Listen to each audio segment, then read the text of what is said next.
by not paying attention. And to all the finalists, you have 2 microphones at your disposal. You could use the one at the podium, or if you are a more extroverted person as I am, you can move around the stage. Congratulations and best of luck.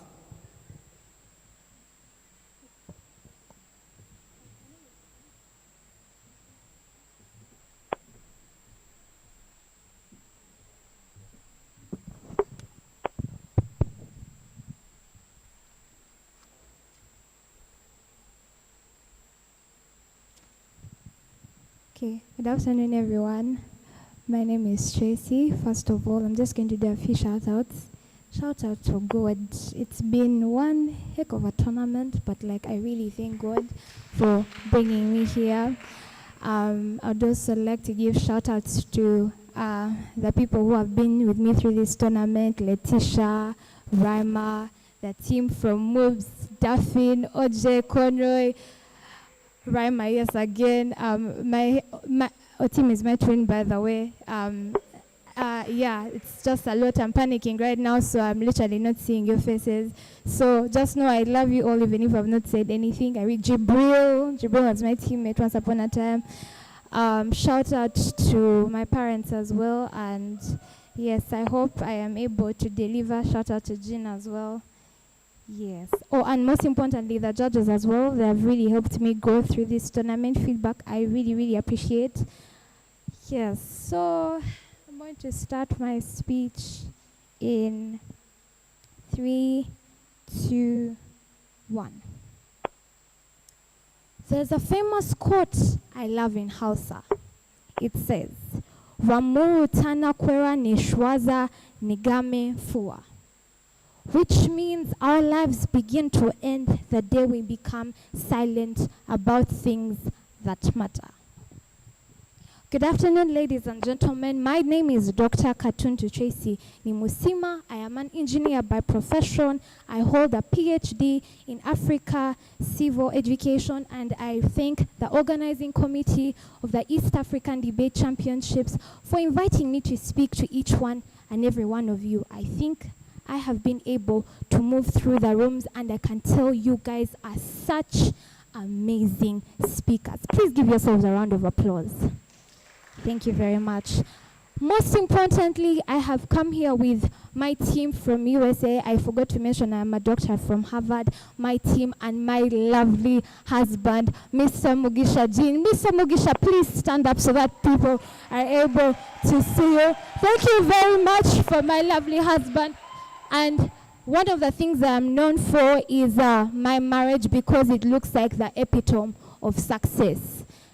I believe I've used the word assumption, but let it be known that Mr. Mugisha, you see right there, every day when I wake up, abuses me badly. He is the reason as to why I have cancer. I have got plastic surgery. He has been completely busy. Please get that man out of here. As you can see, this is what happens when you be silent about things that happen to you.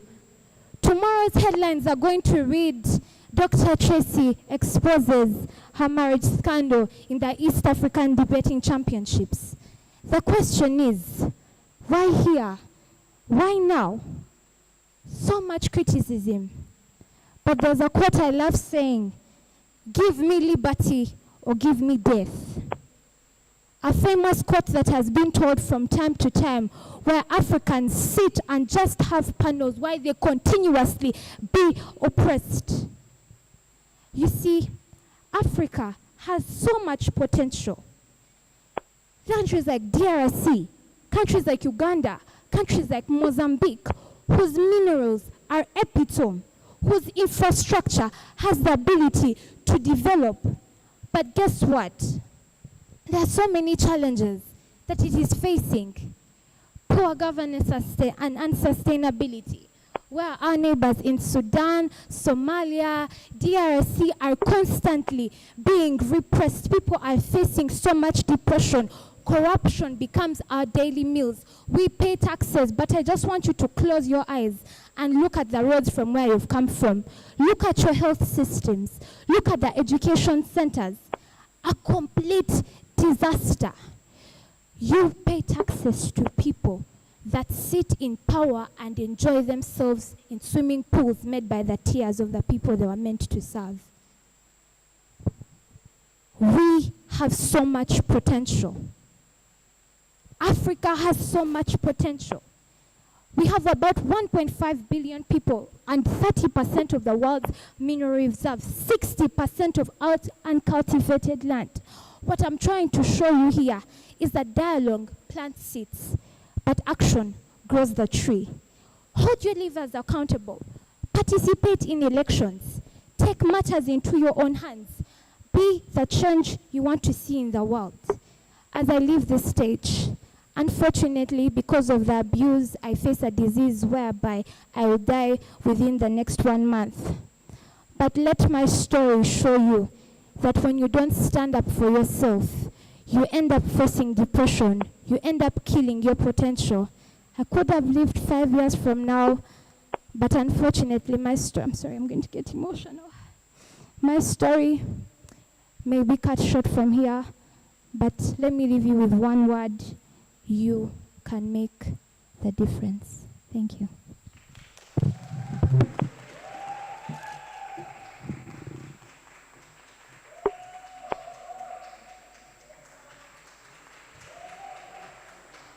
Okay, would like to thank Tracy for that amazing speech. The next speaker, let's put our hands together for Conroy. Congratulations, Conroy.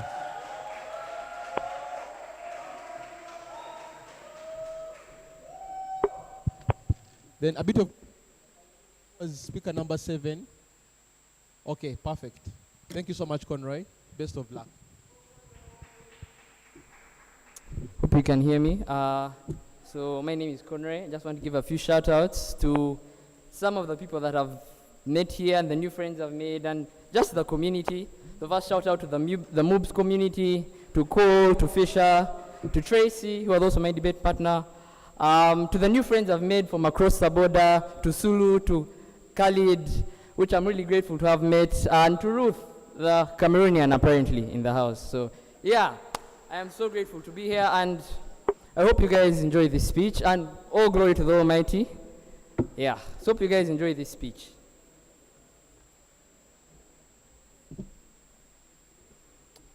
And the thing is, I'm a professor, right? And unlike me, all of you are below the age of 18. So unlike me, some of you are minors and some of you are youth, but unlike me, I've seen a lot more than you, at least it's what I think. So when I was a child, about your age maybe, I talked to my grandfather, and my grandfather had lived through so many things. He lived through about 3 wars, and guess what? People nowadays complain about something called anxiety. So I asked him, do you have anxiety having lived through 3 wars? And he told me about interesting people. There was Idi Amin, Obote, and Tito Okello. I said, yeah, those people were in my time. And I told him, well, Granddad, during those wars and everything that happened, what did you do? And he told me, the thing is you don't understand. We're in a war. I couldn't do anything. So you just sat? And he said, well, I didn't have a choice. So I said, Granddad, it's been 30 years since then. Has East Africa changed a lot since that time? And he told me, well, you now have good roads, you have education, you have healthcare, and guess what? You can have access to more sodas. Because he told me back then they didn't have as much access to sodas because inflation was a thing. So I told him, Granddad, what do you think the problem is with Africa now? Because I'm now, 19, and a lot of things have changed, Granddad, but please tell me, how can I make things better? And he told me, the thing is that you don't understand. This country and this continent has a history. And the thing is that unlike other continents and other parts of the world, the story of a hunt only favors the hunter until the lion tells the truth. He went on further on to tell me about a man called Otto von Bismarck. And I did research and I went over and I typed on a thing called ChatGPT because apparently at his time he didn't have such a thing. And he told me, look, grandson, there's a thing called the 77%. You can look it out and we'll give you some information about your continent. Because 77% of you are between the age of 18 to 25. So use that chance and elaborate and use the information that you have and the access to solve the problems of your continent. And then he told me, you see, grandson, that continent has two major problems. Well, at least in his opinion, he thought there were two major problems. And he told me it's two things. It's political dominion and it's your education. Political dominion by who? Well, you see, grandson, people my age are the ones who are supposed to be in power. And people like you, well, just stick to going to school. And then he said, but granddad, how else can I enter into the civic space? And he told me, see, grandson, you need to understand three things, right? That as much as you have education, you must understand that your education doesn't necessarily fit your realities. And that's one thing that you must solve. Because think about it. You study about European history and even study a bit about American history. Do you think they study about you? And I said, no, I don't think they do study about me. Can you elaborate more? And he told me, look, grandson, your education must match your local realities. So in other words, everything that you study should be able to fit in within what's currently happening in your continent and help make your country and this continent a better country with a better economy and good infrastructure. And I told him, well, granddad, what do you think is the next problem? And he told me, it's about politics. And the thing is about politics is that there's corruption everywhere. But the issue with corruption in Africa is that there's not enough policy. And the thing is with policy is that it's not that no one in the world is corrupt, but the issue of policy, that policy is meant to fix in and come in where there's human weakness and limit the chances of human weakness. And once you know all that, grandson, you'll be able to be prepared for the future. The future, yes, the future. But granddad, you always say that we're the future. You always say that we're the future because from what I know is that from Casablanca, Morocco to Cape Town, South Africa, 77% of that space is all people like me. And then he told me the thing is, grandson, is that you must recognize and understand that, yes, you do need money. So another thing that you should do before you enter politics is look for money. How do you do that? Create jobs. Look at the local realities around you. Fix problems that affect your people. Think about how people access their daily bread and create jobs for them. And then he told me that the thing is about these local realities is that you must also understand and know that in spite of the fact that you are youth, you must prepare for the future. Because many times I've told you about the future, but it looks like we're still the ones in power. And it's like we're preparing you for a future that never came. So it's not about the amount of money that you make, but it's about who you're becoming. Go with that, grandson, and the future is yours. Okay, we'd like to thank Conroy for that amazing speech. The next speaker is none other than Sima. Congratulations for making it to the finals.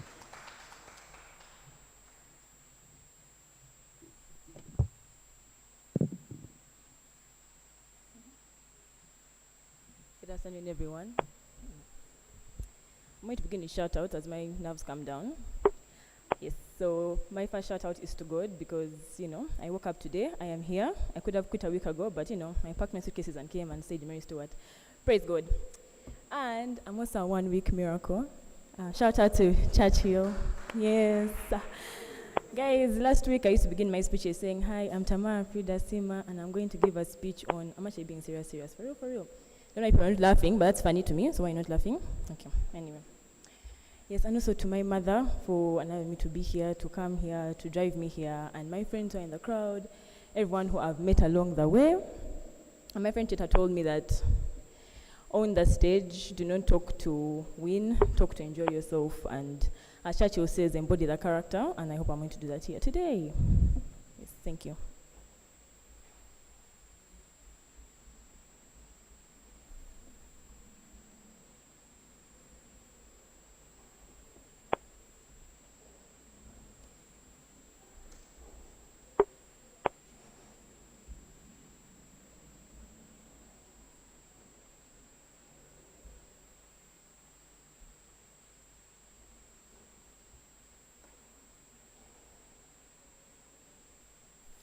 Good afternoon.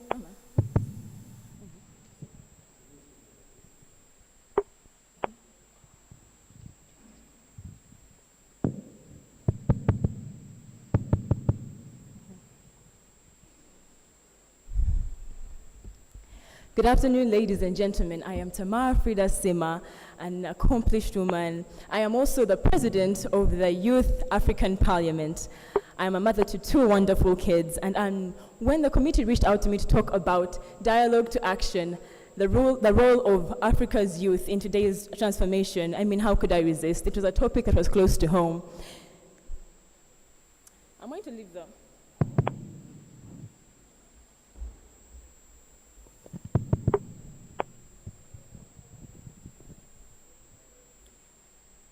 This topic hit close to home because I, for one, if you didn't notice, I did not say I'm a married woman. I mean, I have 2 kids. You'd ask, where would the kids come from? I'm recently divorced because my husband would give me sweet words. Come on, brick by brick, this man laid a foundation for me. All the words were perfect, right? Perfect on paper, but never transgressed past that. And that's the problem with with Africa's society today. Our government has a systematic governance deficit, where we see recently in the Ugandan elections of 2026, the government had an internet shutdown where they took out the internet for more than 7 days. NUP members who opposed were being abducted. People were being shot and killed. For what? For merely trying to have their own vote, for their own right, which is their constitutional right, if I might remember. Also, in West Africa, Ibrahim took over his country with a militarized autocracy, where people are now under his rule and do not have their own say, because why would you go against the government where they can shoot you on spot? If I may add, if he wanted to, he would, which some ladies here in the room can attest to. If that man wanted to, he would get you those flowers for Girlfriend's Day, right? Thank you. If that man wanted to, he would plan those dates, am I right? But for decades and decades, you, the youth, have seen the tragedies here, and you have also wanted to speak up against them. And thank you for whoever created Substack. We love the beautiful memories, the beautiful memorials, the beautiful highlights on your feeds. But those are just words. Where is the action? I left my husband because every single day he would give me a whole story about how he was going to do better, he was going to stop drinking. But I kid you not, he never did. So us as the youth, why are we any different from my husband? Tell me, are we?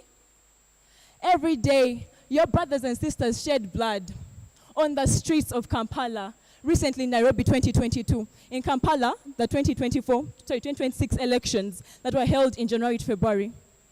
They tried to have the actions. They tried to do something beyond what words could describe.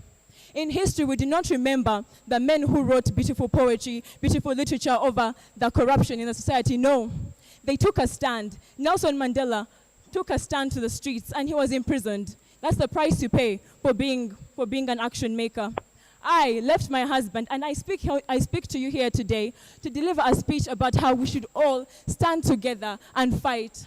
You, the youth, could use the digital platforms that you have and have digital microfinancing to establish one of yourselves to run in a political post.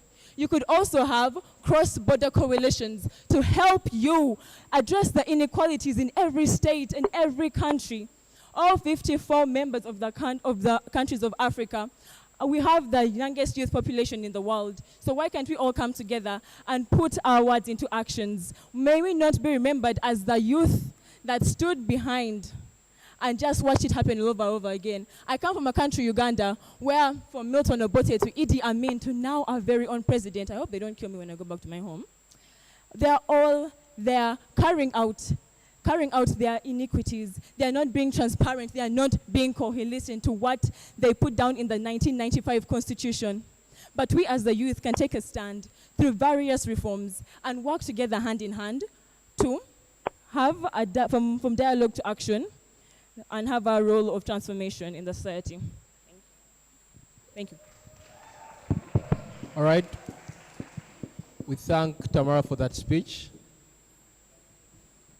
After Tamara, can we have our second last competitor, Joanna? Congratulations and welcome to the stage.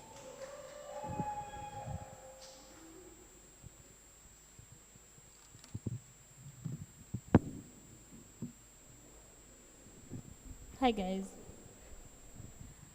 Just a couple of shout outs before I start.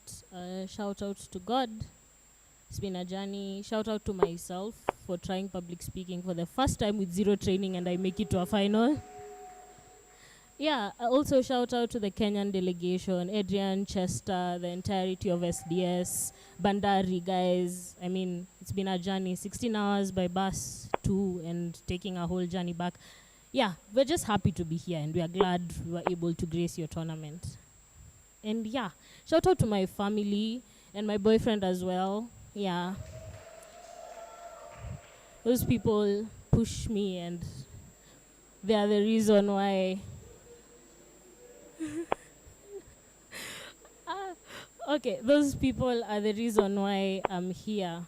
Yeah, and my mom in heaven for never telling me I'm being too loud and noisy for when I'm talking. That's why I can talk in front of people. Yeah. I'm just gonna try do this as best as possible, but okay. How are you timing?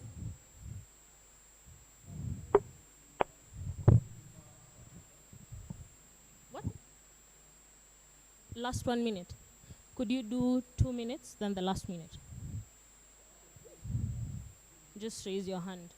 Then 1 minute left, then after the 4th minute, so I know when to stop.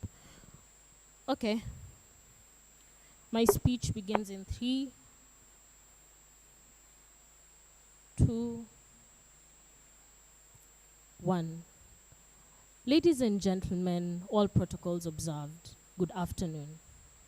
My name is Joanna Munyasia, and I stand before you as the keynote speaker at the East African University Debate Championship. Otto von Bismarck stated, "The great questions of the age are settled by iron and blood, not speeches." And perhaps he was right, and that worked for 19th century Europe. But 21st century Europe begs you to ask a different question. If speeches alone cannot transform societies, then what must Africa's youth do to transform the societies? Africa does not suffer from a lack of speeches. In fact, far from it. We like to go to conferences and sleep in hotels and tell people we've visited many countries and of course eat because Africans eat food. We like to make policies and come up with solutions and promise Africa that tomorrow will be better. But without action, these remain just as mere suggestions. For many Africans, the reality of a tomorrow remains as painful as the darkness that yesterday held. Having studied a lot about Africa, there are 3 major problems that plague Africa. Firstly, poor governance. From instability anytime an election exists to corruption existing within countries, we have a bunch of leaders who are good at winning elections but do nothing to solve the issues that Africa faces. Africa is a very rich continent in terms of resources. We export cocoa and import chocolate. We export cotton and buy designer clothes. For a country so rich in resources, we cannot afford to be left behind as far as opportunities are concerned. Lack of opportunity, unequal access, and a bunch of other things affect Africans and continue to deny young Africans of the opportunities they so deserve. If meetings were the solution, Africa would probably be the richest. But without any execution, these meetings become a sideshow. Consider M-Pesa in Africa. This is an innovation that transformed the financial reality for a lot of people. It did not start because someone made a speech about the lack of access, but because a young person in Africa took the step to create the innovation. As the youth in Africa, we are very blessed. We have access to opportunities, we have access to the internet, we are increasingly more educated than the previous generations. Africa does not need another generation that will only talk of change. So, what must we actually do? Instead of asking why hasn't this been done, ask why can't I do it? Every great transformation began with one person taking that step to create something. Secondly, participate in governance. Be active. Go out to the streets, demand the accountability that you so need. This is the only way we win as youth in Africa. Don't wait for someone to bring you a job. Create a job, employ yourself, employ your friend. So let others write history by iron and blood. But let us settle Africa's future by knowledge, accountability, and an incessant will to take action. Because Africa is not waiting for us. It is waiting on us. Thank you. God bless Africa.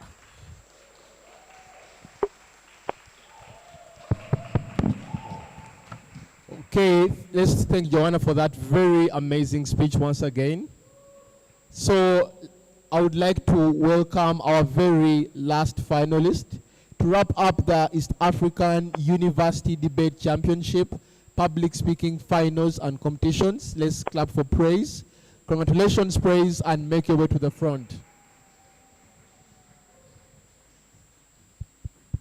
Immediately after Praise's speech, I would invite all the adjudicators and everyone that's taken part in the adjudication process. The adjudication panel will move outside to deliberate on the finals and what we shall get are results. Praise, over to you. The world is yours. Please do what you can. Thank you so much.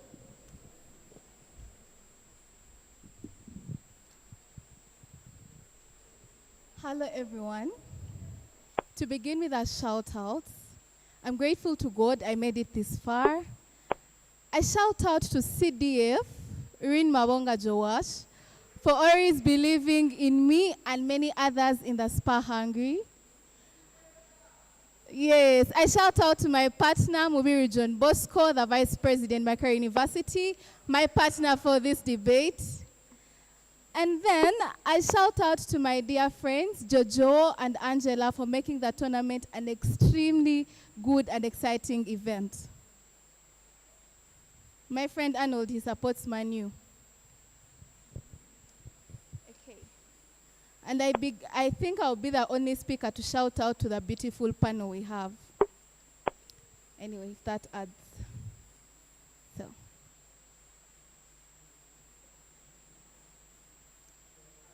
It might add, I think.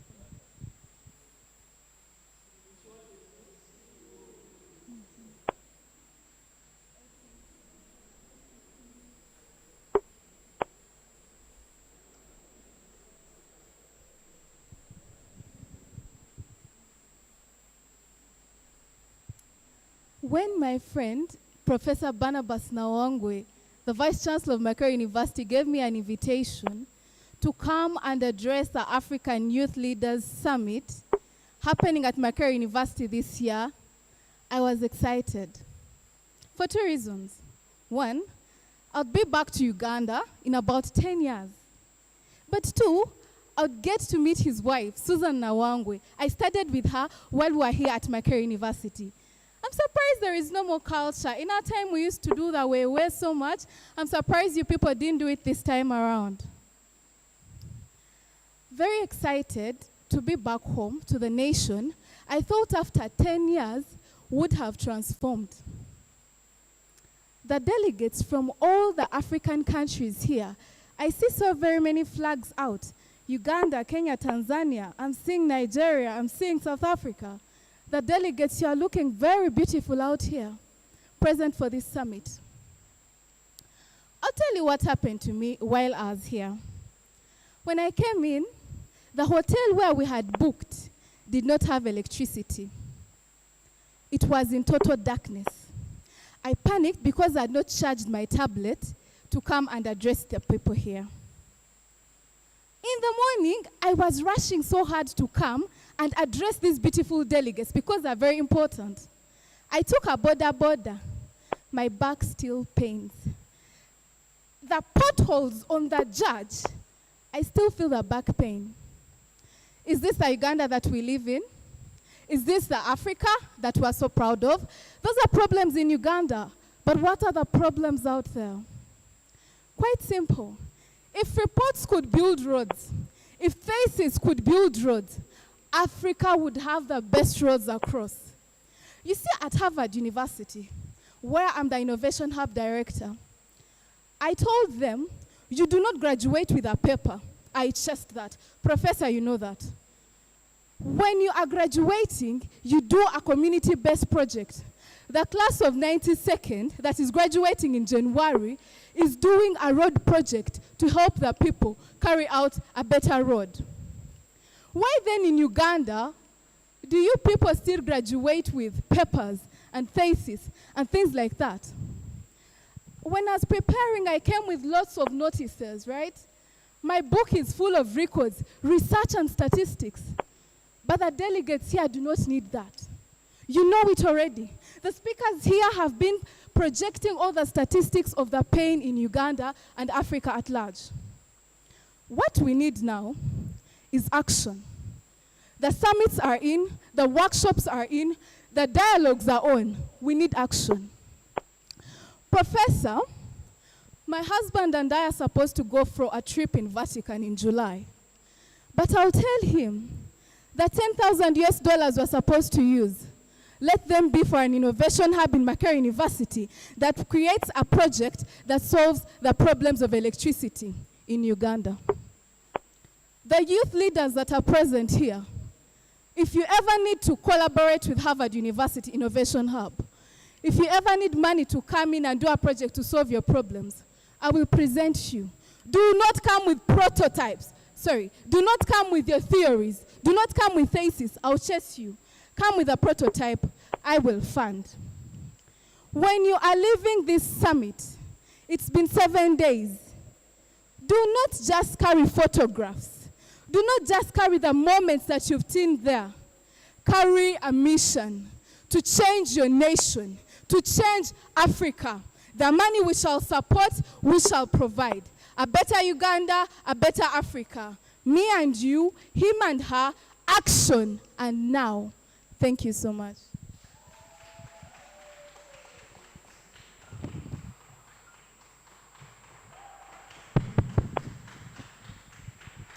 Okay. I would like to welcome everyone in the audience to clap for our finalists of the public speaking track. So, once again, my name is Harold Sawanonda. I am honored, if not glad, to have been part or have been the chair of these finals. I would like to welcome every single person that has taken part in the adjudication process. To just follow Adrian, just outside there. I'm going to meet everyone in a few from now. So, everyone, Fatuma, let's move outside together with Titus. To all the finalists, thank you so much for coming, for showing up, and we thank you for having given us one of the best finals yet. I would like to hand over to OC to usher us into the next activity. The performance of the finals will soon be communicated after deliberation. We as the judges are going for deliberation right now, and we shall soon be back with the results. Thank you so much.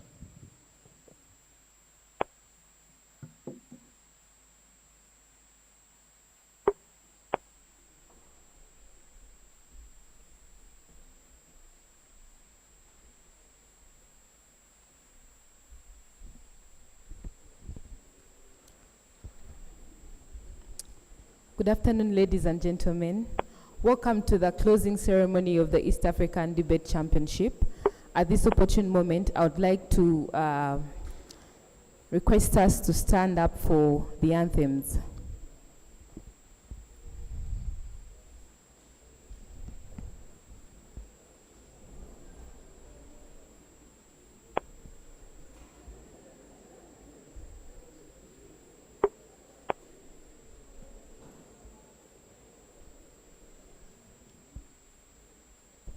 Sound room, we are ready when you are ready.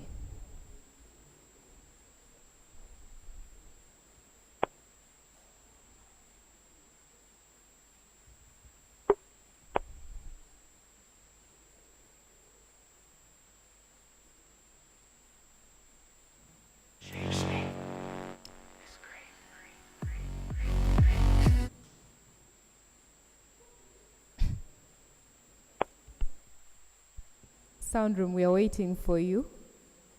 The anthems.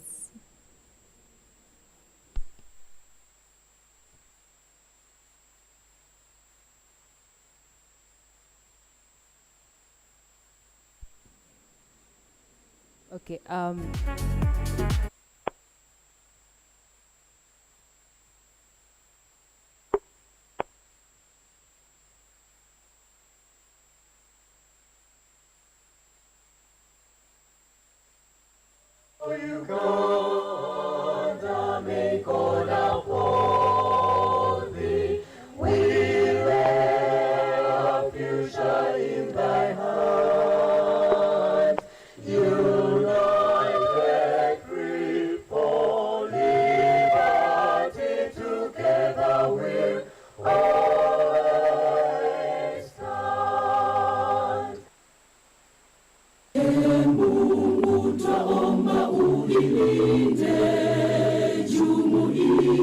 Afrika Mashariki, tuwezeshe kuishi kwa amani, tutimize na malengo yetu.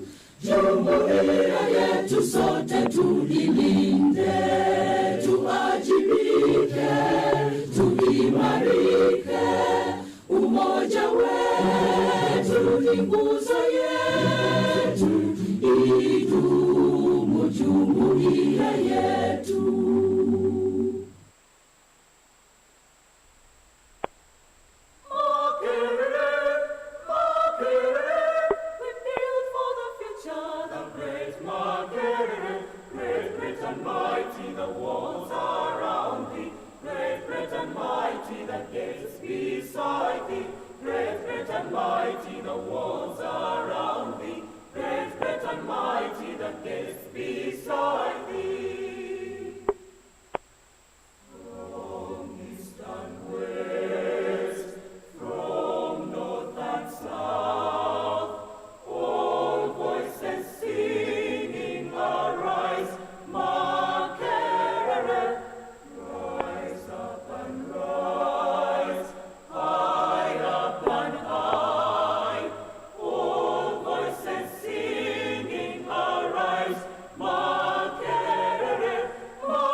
Okay, let's humble ourselves for a word of prayer. Father in heaven, we thank you so much for this day. Lord, we thank you for the grace that we are here on the final day. Thank you so much for the protection that you have given us throughout this tournament. Lord in heaven, today we are in the grand closing ceremony. Lord, I pray that you can be with us, that Lord, this shall not be only a discussion where we just come and discuss ideas, but Lord, it shall be an incentive to go and act in our communities. Thank you so much, Lord, and I bless this function in your name. In Jesus' name I prayed. Yes, thank you so much once again for joining us today for the closing ceremony. On Monday, we were here as strangers from various universities across East Africa, and it was a very exciting week filled with a lot of activities. And I pray you have a friend, an East African brother or sister. It would be very, very strange to be here with a friend, with people you could have made friends, and you didn't have the chance. Good news is we still have the night. We still have the night. So please say hi to that person you have not said hi to, and let's start the integration by making good friendships.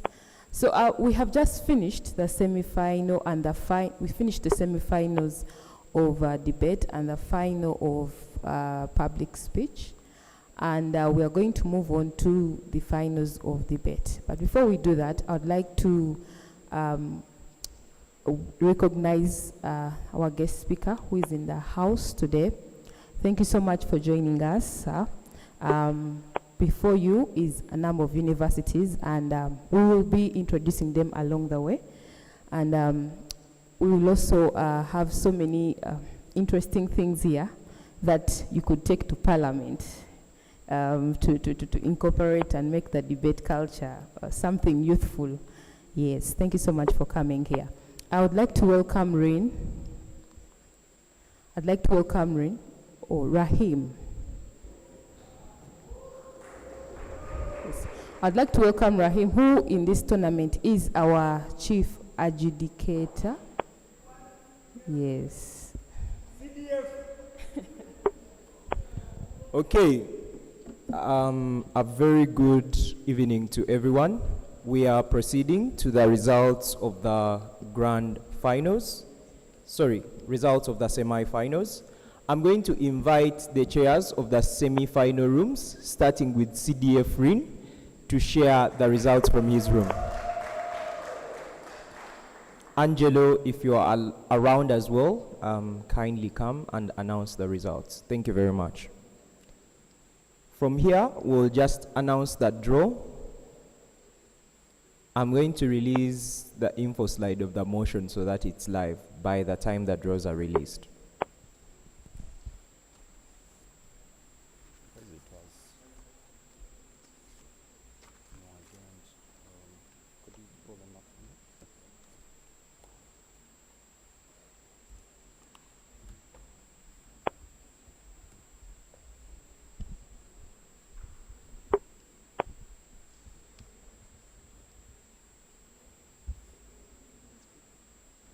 Hello, good afternoon.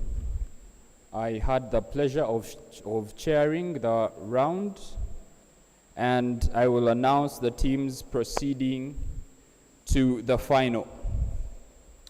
The teams proceeding to the final is the team that debated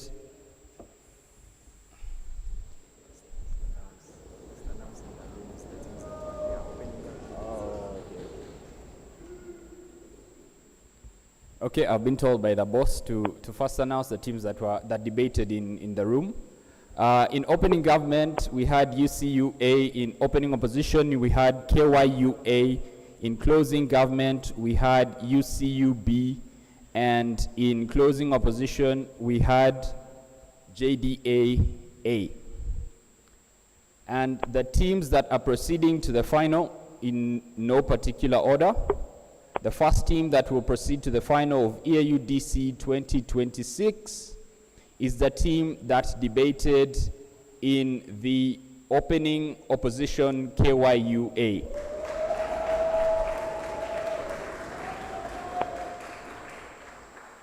The team that will be joining them in the final is the team that debated in the closing opposition JDAA.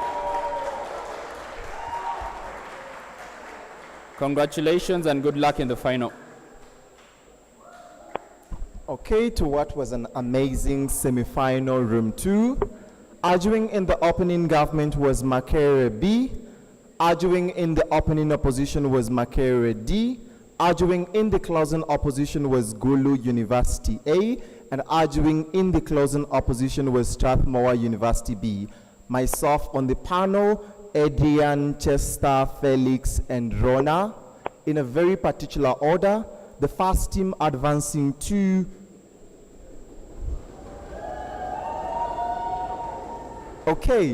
we had a unanimous on the team that placed in first.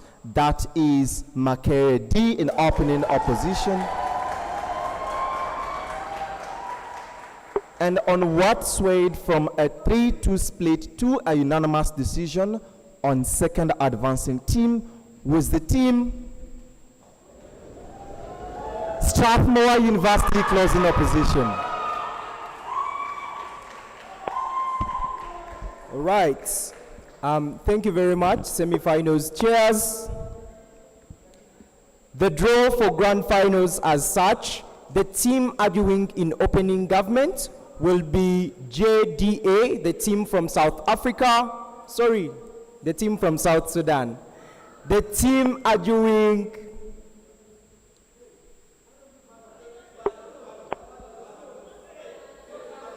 this is not a round robin. The team please, you're not cap. The team arguing in opening government is once again JDA. You're here because of your strength. The team arguing in opening opposition is KYUA. The team arguing in closing government is Makerere D. And the team arguing in closing opposition is Strathmore B. Thank you. Motion for grand finals. The motion has quite the info slide. Debaters, you should be able to pick it, but I will read it here just for the audience. Info slide for grand finals. Medical gaslighting is where doctors dismiss their patients. For example, dismissing women's severe reproductive pain like endometriosis and polycystic ovary syndrome as normal period cramps. This has become a systematic issue globally and in East African clinics as well as hospitals. You'll find the info slide on tab. This, alongside other barriers to professional medical treatment and opinion, has led to the popularization, growth, and reliance of online communities on apps like TikTok, Reddit fandoms that advise and share experiences about reproductive medical conditions, do-it-yourself for yeast infections and other conditions, herbal concoctions for sexual experience maximizing, and instructions on emergency contraceptives, and more. I'll read the info slide one more time. Medical gaslighting is where doctors dismiss their patients, for example, dismissing women's severe reproductive pain like endometriosis or polycystic ovary syndrome as normal period cramps. This has become a systematic global issue and in East African clinics as well as hospitals. This, alongside other barriers to professional medical treatment and opinion, has led to the popularization, growth, and reliance of online communities on apps like TikTok, Reddit fandoms that advise and share experiences about reproductive medical conditions, do-it-yourselves for yeast infections and other conditions, herbal concoctions for sexual experience maximizing, and other instructions on contraceptives. The info slide has now been released for the debaters. The motion for the grand finals.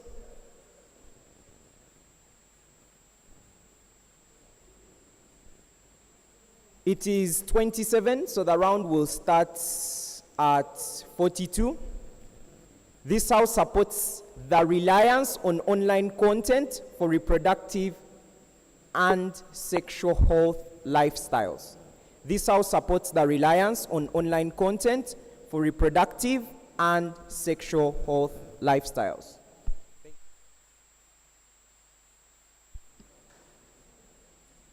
Debaters, you can take your seats. CDF, has he left?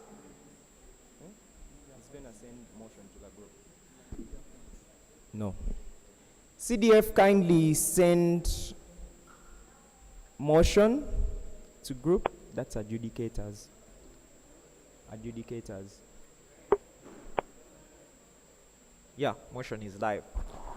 I'm going to take this opportunity to invite the adjudication panel for grand finals.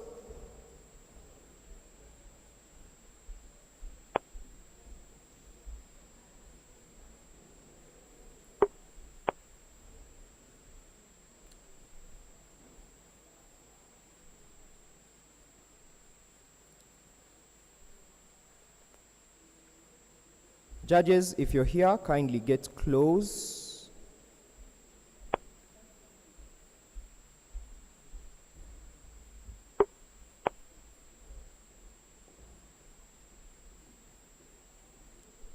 All right.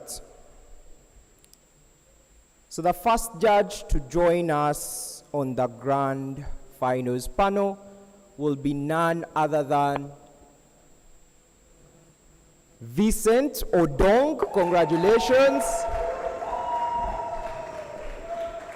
Vincent, kindly come and take your seat. The next judge to join the grand finals panel is Chester.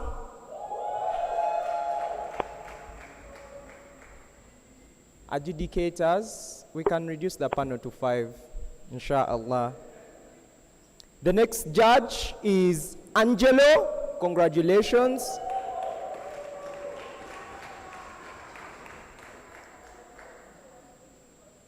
The next judge, I'm sorry if I butcher your name, is Ndar Natasha. Congratulations.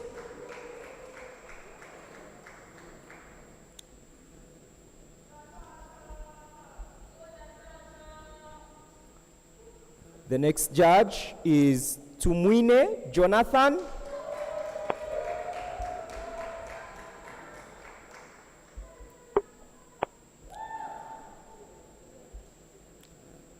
Next judge is none other than Kakanda Felix.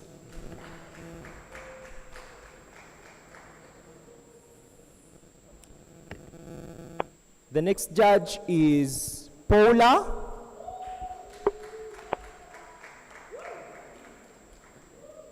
And lastly, to join the grand finals panel is Mr. Antonio Cole. Congratulations. Okay, amazing. The finals chair will be myself, and I will be ably guided and inspired by Rin's dictatorship. Inshallah. All the judges on the finals panel have been able to reach this position because of their scores. They are as well very, very critical speakers in debate, but at the same time, they are very good judges. We have IAs for PAUDC, regional CAP members like Vincent, double-time national finalists like Angelo, Hearts Afire champions like Antonio, Chester, who is the champion of the Green Gold Cup in Kenya. You have Jonathan, who was a grand finalist for Olympia. So many of these people have been able to accomplish, and they have as well been guided by the feedback that was given in the system. I think I'm missing a judge. There is a judge missing. Okay, so the last judge to join the panel is Adrian Obwaka. If you're here, kindly join the panel. By sight, I'm missing Adrian Obwaka and Kaka Angel.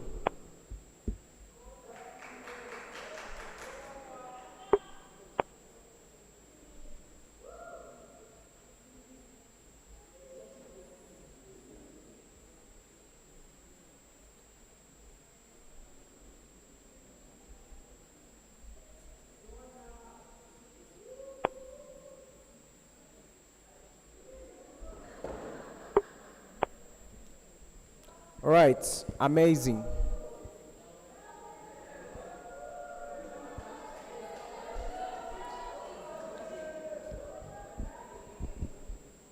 I doubt.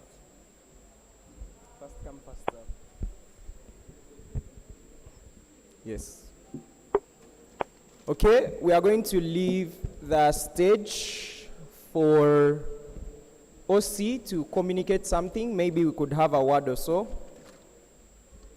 Just as the debaters finalize their preparation time. Thank you very much.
All right, debaters, it is 1 minute to the round. Kindly come take your seats just behind the urge panel.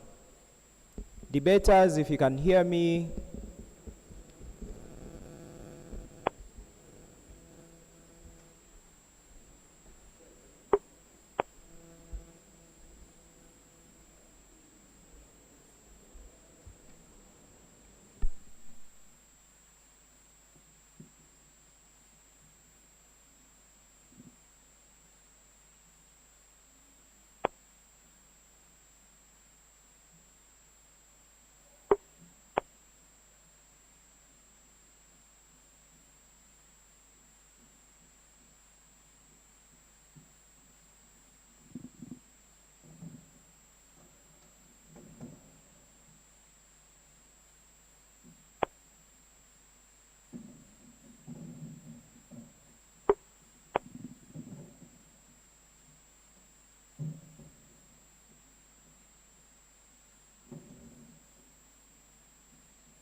Anywhere.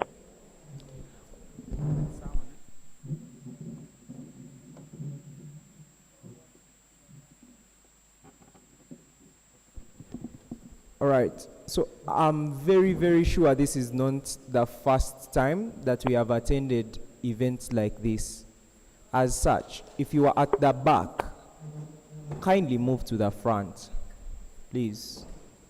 I don't want to call names, but just move to the front. Some of you are even in the sun, it's hitting on you. Move to the front. Titus says the sun is the only thing hitting on you, not points. But move to the front, please. Move to the front.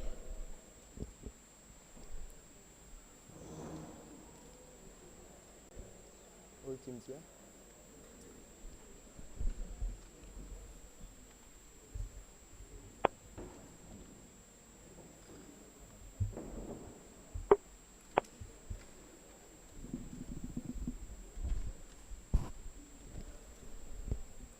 Okay, apparently we have to recognize grandfather Shabil. Shabil has been the Pan-African University Debate Championship, Okay, Shabil remains the Pan-African University Debating Championship chair. We are so glad that they are here. Just a special announcement. The champion here, whatever institution it is, will be attending PANS with a free rego. So congratulations to the council for that. Next, we have Mr. Rodney, who runs a lot of environment-based programs. So shout out to Rodney for being here. We have as well amongst the youth, the recently nominated below 30 on the Forbes list of Africa, Denise Makerere. And our representative and coach, proud alumni of Chambogo University, is the person who took our World School Debating Championship team of Uganda to Kenya in the WSDC. Mr. Savior, congratulations. Okay, I can also see Madam a professor in nutrition at this point, dealing with very heavy projects. Congratulations for being here, Madam Faustina. And we also have Ted, ladies and gentlemen. Can we have a round of applause for Ted? Ted, for those of you who don't know, Ted is an EAUDC champion 2024. All right, amazing. For now, I'm going to leave it here to the, I would say, the youth, and we'll have the debate kick-started. Debaters, kindly enjoy your speeches. Sound system, could we have an extra mic for points of engagement?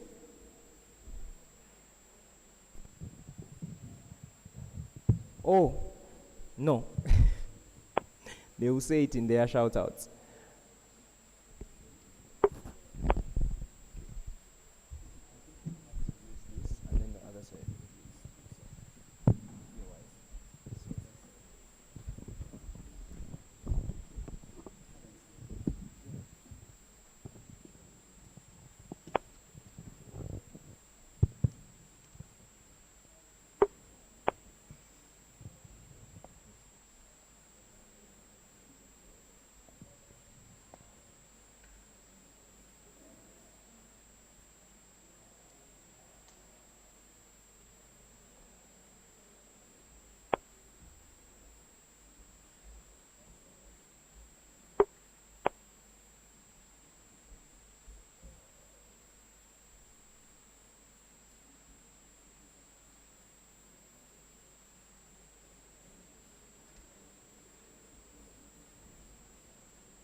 University of Juba.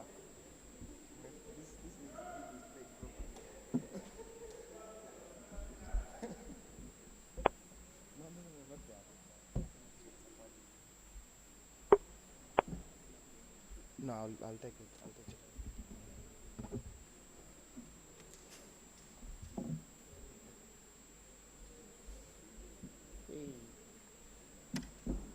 Okay. Now, bring about water.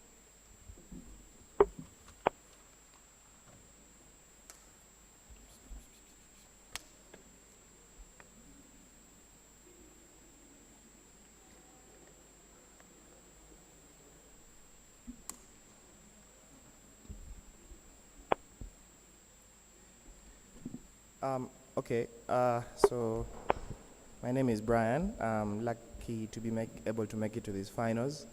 Before I start, I think I'm going to give a few shout outs. I don't get to make finals a lot, so this is a unique opportunity for me. Unlike Lowell, who has never missed any. All right, I think my first shout out is going to go to Isaiah. He has been an amazing airline. I really hope this time we win it. I think my second shout out is going to go to the Northern Uganda Debate Society. There's Brian, there's Odida, there's Elisha. I'm also going to recognize Apili here by association. Okay, my next shout outs are going to go to the 3 very good debating unions that have contributed to my career as a whole. I think I'm going to identify Chambogo University Debate Society. They have been instrumental for training, and specifically Rin. Yeah, he's a great guy. He has done a lot. Second shout out is going to go to MDU. I think by association, they have also contributed a lot to my career. Yeah, Lowell has helped me grow a lot. He's my inspiration. Yeah, I think the other is going to go to Gul University Debate Society. Before I went to University of Juba, that is where I was studying. Yeah. Hey, the other shout out is going to go to, I think the Debate Society of Kenya as a whole, and also Strathmore University Debate Society. You guys have been amazing. To the lovely judges that have been able to pull off this tournament, I thank you. And last but not least, the most important shout out is going to go to Nana, my brand name. That's what everyone was waiting for. Okay. Let's now go to business. Oh, she's a doctor, by the way. Most of this speech has been inspired by her. All right.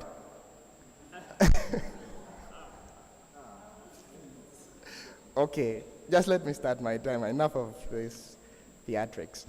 All right. I'm going to start my speech in 3, 2, 1, go.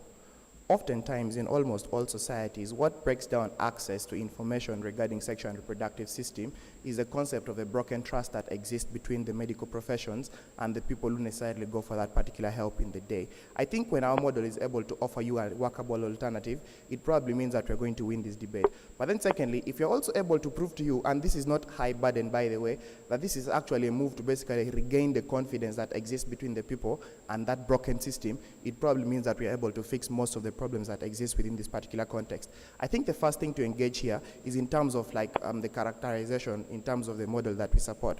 Firstly, we are willing to bite the bullet and say a lot of people are going to rely on online content, for example, online fandoms and sharing experience and stuff like that. It probably means this is also what is going to shape the incentive to that extent. Secondly, we are willing to bite the bullet and say they're basically going to go to these online websites as a first resort, right? That necessarily means when they're experiencing symptoms and stuff like that, it probably means that this is the area within which these people are going to go. Thirdly, I want to notice something very important here, the presence of professionals within social media, like social media spaces. Understand that in status quo, a lot of hospitals basically have accounts within social media sites. But then secondly, a lot of individual doctors basically have a lot of accounts within the social media sites to that extent. The impact of this is to say that there exists a lot of expertise within this particular social media. I think this is going to push back on what Opbench is going to probably try and run about the need for expertise. I think when the optimum implication is access to expertise, we are still able to achieve this because this kind of information is credible. But I think secondly, it's also speaking to the credibility of information that exists within this particular context. To the extent that this information is shared by those ones who have maybe the degrees that you want them to study, it probably means that this information is basically highly credible to that extent. I think fourthly, and this is very important, the idea of the ability to be able to get inspiration to go to doctors, right? I think the reason why these guys go to the online sites and stuff like that is to find out whether their symptoms are consistent with certain things that basically is going to require some sort of medical help at the end of the day. Secondly, these guys know that the internet does not provide you medication, right? That necessarily means when they have access to this misinformation, and this information is consistent with the systems with the symptoms that they basically go through, it probably means they build curiosity to be able to access like the professional medical help that op bench would probably want. I think before I take your point, we need to examine the comparative that exists, right? That's the concept of like seeking professional help, basically going to doctors whenever you feel a symptom and stuff like that. We're basically going to prove to you very many things, why this particular system has basically lost confidence, and why even if we need to regain confidence, access to these online platforms is basically very important to that extent. I think two things here with their side. Firstly, the idea that people have basically lost confidence. InfoSlide tells you about gaslighting and stuff like that. But then secondly, there's the concept of the breach of doctor-patient confidentiality that basically exists, and that's why people no longer want to access this particular stuff to that extent. I think this necessarily means that their comparative has basically lost like all sort of confidence, and this is something that need to be repaired to that extent. I think first thing in terms of framing, judges notice that you cannot use the idea of misinformation to be able to decide who wins or who loses this debate. Why is this true? Firstly, it is symmetric at best, right? That necessarily means if they want to argue that there's misinformation on our side of the debate, there's also misinformation on their side of the debate because of the concept of gaslighting and things like that. But then secondly, we think there's a self-correcting mechanism that exists within social media. Understand that there's the existence of comment sections. There's call-out that can be able to exist. Once misinformation exists, we still think that it can be corrected by other opposing comments and views that exist in this particular context. What happens in social media is there's a lot of conversation on particular stuff, right? That necessarily means there's a self-correcting mechanism to the concept of misinformation at the end of the day. Second thing in terms of framing, but before I do that, I think Henry wants to ask something. If that's the case, then that's a very soft line, because if that's the case you're going to run, then what's OP's case? Because there needs to be a trade-off. You can't have all generalization and they're widespread and then we have nothing. Would have worked out 3 minutes into your speech. My job in this round is to give you the correct information that exists in terms of characterization. If OP doesn't have a case, I don't think that's my problem. Panel, I think let's examine the concept of patient-doctor confidentiality relation to that particular aspect, right? I think, just like I've been able to say, people go for online content for the concept of relatability with their symptoms to that extent, right? That necessarily means, at best, even if the app is basically going to prescribe medication, right? Doctors still interact with patients, because if the app tells me that my symptom is basically consistent with something that I've been able to identify, it builds the curiosity, because even if I have to access medication from the health centers, it's basically what is going to inspire me to go there to that particular extent. I've basically been able to tell you about the idea of the metric of valuation of this debate. We're willing to prove that, one, we are going to improve access to information, but then secondly, we are going to improve efficiency to that extent. I think to my first argumentation is about the idea and the concept of the messaging. And this is very important, right? To the extent that medical institutions have basically broken the trust that exists to that extent.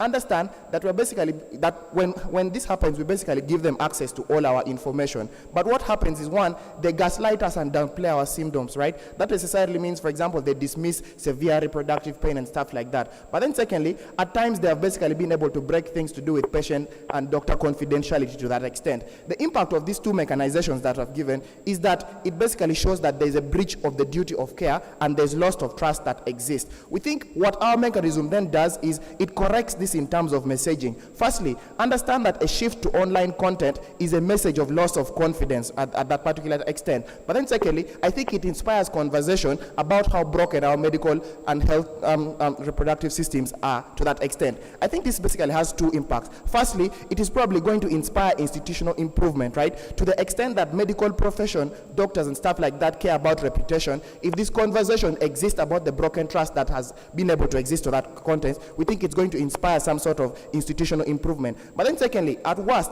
we think it has offered an alternative to a broken system. To the extent that the system that we have in status quo is not able to deliver us what we want, then I think to that extent, it basically corrects that. I think the second thing in terms of argumentation is on the idea of the increase in access to information. There's an information barrier to their side on 4 key levels. Firstly, the concept of gaslighting. Secondly, the lack of assurance of privacy. Thirdly, the idea of user unfriendliness, the fact that other people, other medical personnel basically basically just have a bad habit. They don't want to like contend to them. But then lastly, I think the concept of implicit bias. This necessarily means it makes access to information like so impossible. What we do on our side of the debate is that we increase this particular access because people go to the internet, they are assured of privacy and they're assured of friendliness. I think the third thing which Isaiah is going to extend on is on the idea of then why people are going to be influenced to go much more to a hospital. The concept here is that it's going to build curiosity, because when you see that your symptoms are consistent with that something that is said, you're basically more incentivized to go to hospital, and that's why we are proud to propose.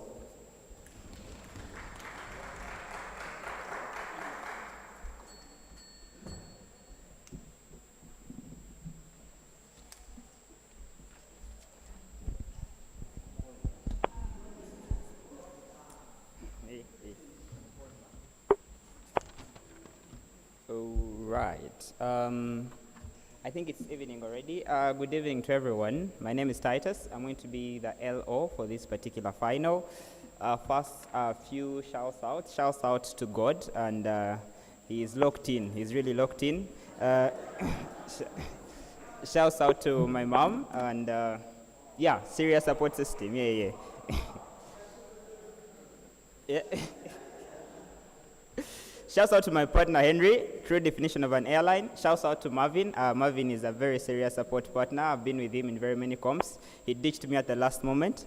And shouts out to Ruth. Special shouts out to her. She has really been a friend I've made along the way, and I'm really grateful that she has been, her growth has really inspired me to probably be a coach again. Shouts out to my baby. Yes.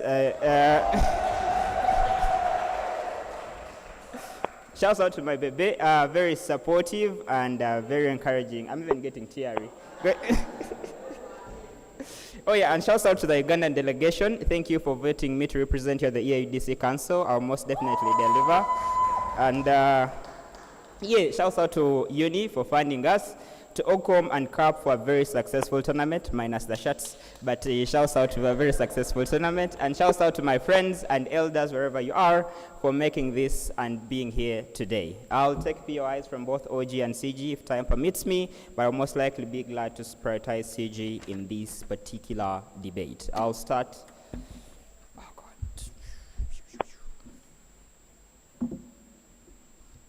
I'll start in 3, 2, 1, go. Chair and panel, I think it's important to understand that there's a big difference between reliance and usage. When I decide to use the internet to find out about something, it doesn't mean I'm relying on that particular internet to necessarily get particular information about the same topic. If I use the internet, for example, to find out about the best university in the world, it doesn't mean that I rely on that particular internet to justify that probably Makerere is the best university in the country. There has to be a gross distinction between the two things. The bulk of opening government's case is premised on the idea that because various individuals use these particular social media platforms, then it therefore means that reliance exists. I think the emphasis was very clear.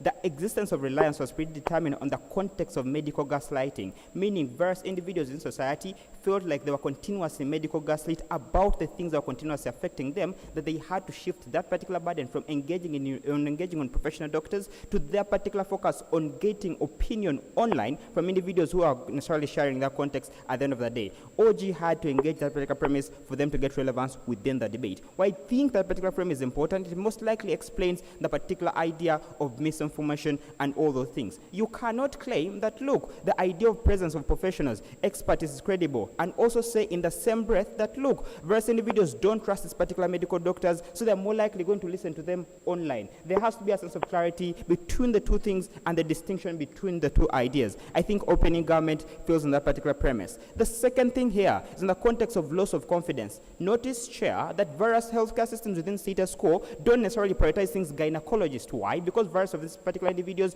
are not heavily expertise in those particular fields. But two, there's a less adequate investment between gynecology in status systems. There's various things like random medical practitioners who just engage in things all over the stratosphere, but there is no clear emphasis between gynecology and why that's important within status quo. I'm going to engage that in the bulk of opposition speech. But then the final thing here is on the influence in hospitals. I'll also engage this through the case we're going to get from side opening opposition. The first then is why then do we think think that reproductive and health systems are important to us within status quo. Notice, Chair, that various individuals within systems actively engage in sexual intercourse, meaning these are things that happen day to day. You continuously glorify things like fornication, you continuously glorify things like adultery, because you consider them to be proximate to us as individuals. What we think this is inherently important is there's a sense of continuous and unclear information within systems, but also too, various individuals are continuously defined by things like culture, things like their religion, on what is considered to be important to them in things like reproduction and sexual health at the end of the day. But then too, even if medical gaslighting is more likely exists, individuals ought to get a second opinion, third opinion, or in the very least, get other opinions from other individuals they most likely trust. For example, if more probably I go to a doctor and the doctor says I'm HIV positive, I have the liberty to go to another doctor to check if that particular diagnosis is right. The problem with the world is, because reliance exists, you're most likely going to take that particular claim as gospel truth. You can't say that the outcome of necessarily doing this, I'm more likely going to go out there and say, oh, maybe this particular claim that comes from the online thing is more likely flawed. Because you rely on online content for reproductive and sexual health lifestyles, you most likely take that as a gospel truth and consider that to be the right thing at the end of the day. But Chair, second thing here, reliance in all its forms means you most likely negate all the other truths and consider what you have been told as a gospel truth. You are more likely going to be reluctant to find the other truth from other systems and going to consider that particular claim that has been told you by these particular doctors as the right thing in that particular format, as from these particular individuals as that particular format. The second premise here is on the idea of what experiences look like. Three things. First, experiences are largely subjective. For example, if I'm black, how I experience things like malaria is not the same way a white individual most likely experience malaria. How you go through things like gonorrhea is not the same way other individuals go through things like gonorrhea. Why? Because one, the situation around you, you're feeding. Most individuals can't afford basic lunch, meaning the way they experience some of these sexual problems is not the same as the individual who has 3 meals a day. But also finally, on how your biological composition is more likely premised, meaning that the way you most likely experience other things is not symmetrical in this particular debate. It's therefore imperative that we necessarily oppose this particular reliance because it pushes individuals to negate other experiences. It pushes individuals to focus on other individual experiences, minus engaging how these experiences impact various individuals within society. Two layers of argumentation: the impact on reproductive and sexual health within communities, but also two, how it's more likely going to better the healthcare systems within society. The first thing then, I'll take a PO if any. The first thing then on reproductive and sexual health and why this is problematic. Notice, your opinion about reproduction, sexual health is predominantly defined by the culture in which you believe in, but also your Christian faith. Most of religions will say you don't have to necessarily you don't have to do this because religion says it's not the right thing. The benefit you get to the world is we give individuals the ability to negate these particular opinions. Various individuals who believe this particular faith says that do this are going to most likely believe the particular claims that are pushed by their particular religious faith, but also by their particular cultures, and negate other ideas. But also too, because we give individuals the ability to opt into these particular mechanisms, they are more likely going to understand how these particular things have various consequences to them. But the second claim here is on why we think that most medical emergencies and harms, if they are not treated, most likely impound. The problem with reliance is you're not going to get medication for them because they are more likely going to say, if you're probably going through gonorrhea, just go and chew garlic and that's about it. The problem with that is you don't get a tangible solution or a medically approved solution to your particular harm. You're more likely going to wait for that particular harm to necessarily impound into other things like probably cancer and all other things that we think are largely problematic in status quo. The final analysis is on medical techniques and how various doctors engage with them. OG says that doctors are on social media. We consent to that. But the thing why this is important is there's a lack of clear there's a lack of clear exchange between these particular doctors and their particular patients. The benefit you get to side opening opposition is medical techniques and the way these particular doctors engage with these particular masses is more likely going to be improved. The individuals are more likely going to understand how these particular harms can be alleviated, how you understand these particular things, how you understand that things like medical gaslighting, the context of how these particular individuals can be held accountable and how their actions are more likely going to be problematic. The final thing here is the premise of accountability and how that's more likely lost in their world. Two facets of analysis to this. When an individual is more likely medically gaslighting you, there's avenues for closure, things like the medical boards, things like trying them in particular courts of law. There are consequences for their particular actions. In their world, when you get a diagnosis online, there is no clear accountability mechanism. You just have to be hopeful that that particular system is more likely going to opt out of you in that particular consequences. The benefit with side guaranteed opening of position is we more likely safeguard these particular healthcare systems and give a form of continuity to how these particular things occur. I think Henry will be able to extend on how these particular things impact hospitals all around the world and how we better reproductive and sexual health lifestyles within societies. Vote or here.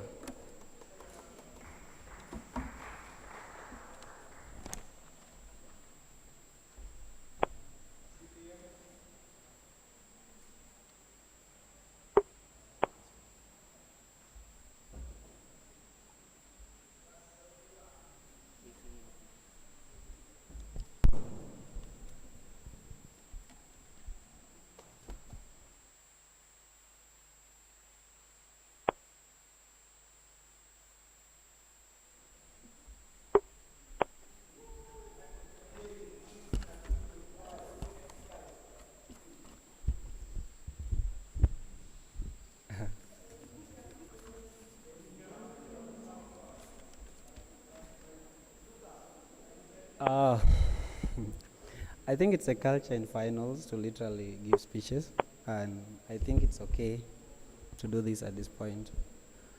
First of all, shout out to my partner, Brian. He literally tailored everything from the very beginning to saying that, I remember telling him that if we get OG, which was not of our choice, we are going to win this final. Yeah, I know you're laughing because it's OG, but yeah, I understand. Also, shout out to Brony. I remember he called me earlier on and I said I would give him one. Shout out to everybody, the OJs. I know this is a dream of a child that didn't break, probably. Obviously, the ditches, not breaking tries, making finals, losing here and there, but it's a dream that one day it's possible, and OJ, yeah, this is for you. It's also a dream of the first-timers from Kenya, from wherever you are, and the improvements that you oftentimes need to make within this sport. This is a very lovely sport. Also, guys, I can't forget to shout out to JDA. This is an academy that is extending debate in South Sudan, and we are trying to build a circuit which is inclusive enough for people to actively feel valued and to thrive, because we believe in the power of growth. We believe in the power of the next generation, and yeah, they did well at Worlds. We probably missed breaks, but yeah, I would like to shout out to them because I'm sure they will probably be watching right now, or they would want to probably, I don't know. I think I will record my own speech. Hope that's fine. This is not AI, guys. And shout out to myself, guys. Hey, Ted. Renson. Okay. You. The heck? Okay. Hey, Brian, I forgot you. I have a tendency of forgetting my own partners in finals, guys. Sorry. Shout out, bro. Like, you really carried me. Okay. I'm going to start my speech in 3, 2, 1. There is a fundamental way within which doctors view their profession and how they likely engage, and as of such, they have oftentimes been secluded from these online spaces. This particular alliance is the only alternative that has existed for them to infiltrate into these systems, because they believe that there is some fundamental utility that can actively be gained out of these online spaces. Within the online spaces, the thing that guides it is what we call traction. Are you able to gain viewership? Are you able to gain exclusive benefit through your fandom? Are you able to shape agenda? Are you able to shape preferences of individuals? For far too long, there's been less existence of these particular individuals in spaces, because even if you post how many times this information, people are never able to engage with it because they actively don't value these online spaces that much. They believe that the nature of information that exists there could be maybe misinforming, just like OO would want to walk out of this debate if it was misinforming. Or number two, to actively know that doctors are not these socialites, maybe probably they don't force, but right now Brian's girlfriend literally forced every single day and tells women that this is extremely important, you ought to crucially engage with this medicine. If you actively have these particular symptoms and signs and stuff like that, this is the most important medicine that has either worked for them, or number 2, that is professionally reliable, number 3, that is individually accessible and that is cheaper, or of a cheaper alternative that exists. The counterfactual that exists within your wall, even when you have minor cramps that may not be so high as they actively say, that go to a doctor, probably pay consultation fees, probably engage within these spaces for information that you are never able to have epistemic access to in the first place, because they rise and exist within the corporate spaces and only gain utility to the extent that you're able to pay these inherent subscription, consultation fees, and all these high levels of things to be able to engage within this regard. Brian explains to you why there is a broken trust within these institutions. The fact that you have to pay 50,000 to literally go and see someone about your cramps that you could have actually fixed through buying Panadol and all these things. The fact that you inherently have to engage within these ways and continuously have to pay them, they gain pound, the more popular they are, the more you inherently have to pay for them. And this is extremely exploitative in nature, because you continuously have to pay a lot of money to be able to access information that is either available through probably other people that know it, other people that have engaged with the same situation as such.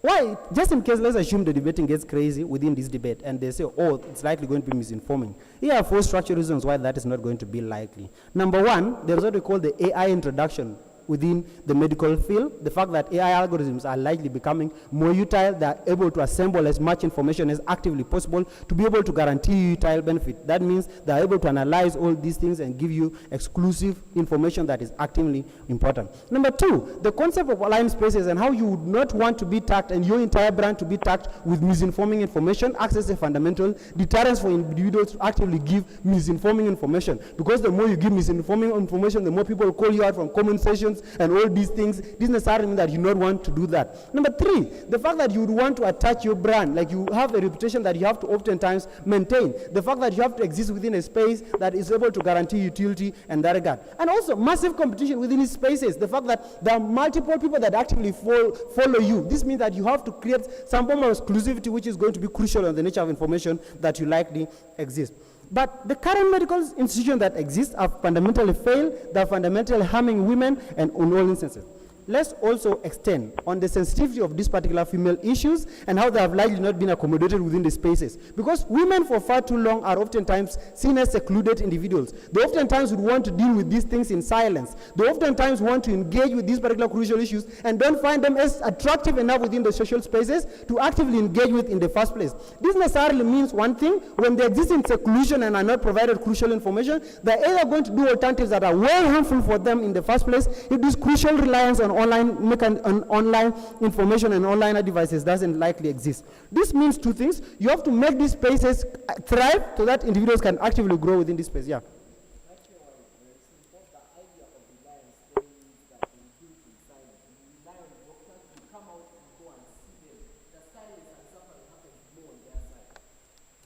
Guys, I took this cram medicine from a doctor. It was an online device. It worked for me. Oh, this guy actually gave the wrong information. It didn't actively work for me. And as of such, there's some form of interactions and discourse that exists within online spaces, and this is actively crucial towards how you engage within this debate. That doesn't mean that if you exist in silence, given the infiltration of information that oftentimes exists, for you to be able to access these particular crucial medical technologies in the alternative. What exists in their world? It's number 1, you have to physically visit these particular doctors. There is no online reliance. Even if it exists, you have a preconceived bias to actively believe that this information is false. This is bad for you, because even if this particular crucial information could actively be true in the alternative, you don't engage with it. Within our world, at least there is an incentive for you to actively believe that these are reliable enough, and these are things that could actively fix the situations that exist in that regard. Currently, within the status quo, there is a fundamental stipulation on doctors on the existing structures, the extent to which they are never able to engage within these spaces. OG has been able to prove why the reliance on this crucial information is going to act as a swaying mechanism in the first place for doctors to enter into these spaces and front these particular issues. While this increases the incentives for women to lightly front these particular issues and lightly engage with them, and why this creates alternatives within which people are able to likely front these particular issues. They exist and know in the alternative that they would otherwise may need to share these particular things because they are sensitive. Within our world, they know that these are things that you have to front, and these are medical procedures that you ought to engage in the first place. What is the way up? The way up is quite simple. Where are we women able to engage with the crucial things that affect their reproductive health and their health situations? Number two, where are women able to make better decisions when it comes to their reproductive health systems, and where they're able to gain utility out of the relationship? These guys here ran funny cases, right? They said, oh, when you rely on this information, you're likely going to take harmful medicine. I don't think this removes the fact that you could actively, when you buy this thing, you ask a pharmacist, and in that regard, to actively engage within this. I think this doesn't remove the fact that you could otherwise engage within these online spaces with the symptoms that you can actively gain, and multiple individuals. Yes.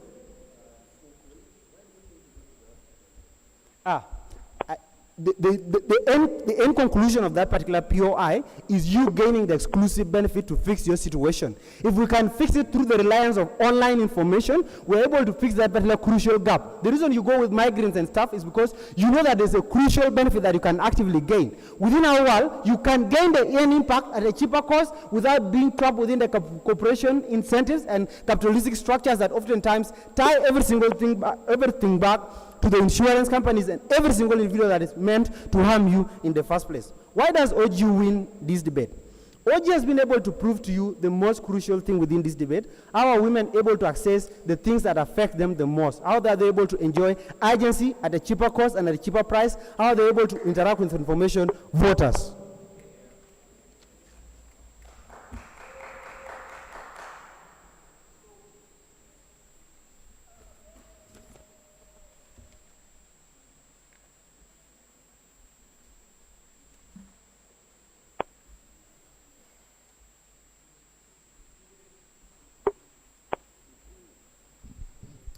Okay, I'm gonna make a couple of shout-outs as I cool my nerves.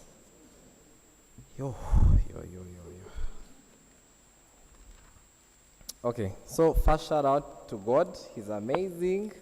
The last time I did EAUDC, I stopped at semi-finals, courtesy of Ted over there. So I'm very thankful to God that I'm being able to at least make it to the finals this time around. Shout out to Marvin for ditching Titus, otherwise I wouldn't be here today. Shout out to Lowell, he's been a brother, a mentor, a friend. I wouldn't ask for any other person to drive me through this journey. Top G, thank you so much. Shout out to the Chambogo University Debate Society. Shout out to the Makerere Union Debate Society, thank you so much. Shout out to the Gulu University Debate Society, the Ndeje University. Shout out to everyone for coming. Shout out to organizing committee for doing their best. This has been an amazing tournament, better than most, honestly. Shout out to Tracy Bess. Shout out to Letitia. Shout out to Duffin. Shout out to Debbie. Shout out to Raima. You're amazing people. Shout out to Decent. All right, I want to make a special shout out to a very special friend of mine. She is not a debater, she's not a poet, she has nothing to do with the space, but she has come to watch me speak. She's a very mounted support system. Thank you so much, Mercy. All right, shout out to the boys, Jesse, Daniel, everyone. But shout out to the Aladdin boys, of course. Two of them are in the finals right here. Shout out to Jibril, Aladdin brother, hi. And shout out to Peace Boy as well, who's all the way in Barra, unable to make it. He invests a lot in debate, really, it's well deserved. And shout out to the people that have actually inspired my growth. Nolu, Yaf, Wesi, Lindo, thank you so much. Oh, Ian is here, shout out to Ian, Gigawanje. So, yeah, I think I'm actually okay now. I can roll. All right, I'm going to start on my next word. Oh, I need a timer.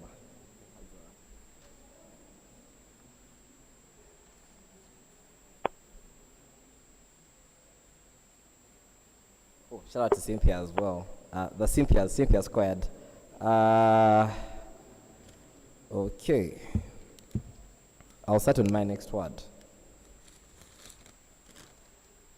The day humanity died is the day technology stopped becoming a supplementary tool to our skills, but now became our friend, became our support system, became our tool for deciding and making decisions, our mentors. The case that team on opening government has avoided thus far in the debate. I want to make this specifically clear. This is a finals panel, they are average intelligent voters. There's a stark difference between usage and reliance. Usage means you can use internet to get information and go to doctors. Reliance means that individuals use this as a primary source of information, as a primary source of how to guide their reproductive health. The problem with this debate is that there's a very big soft line on opening government. Down the bench, our arguments don't just engage this soft line, but also engage the vast majority of what you're going to get from closing government. And I'm going to start by rebuilding specifically on that note. The first thing I want to talk about is what Titus talks about and the concept of different levels of information.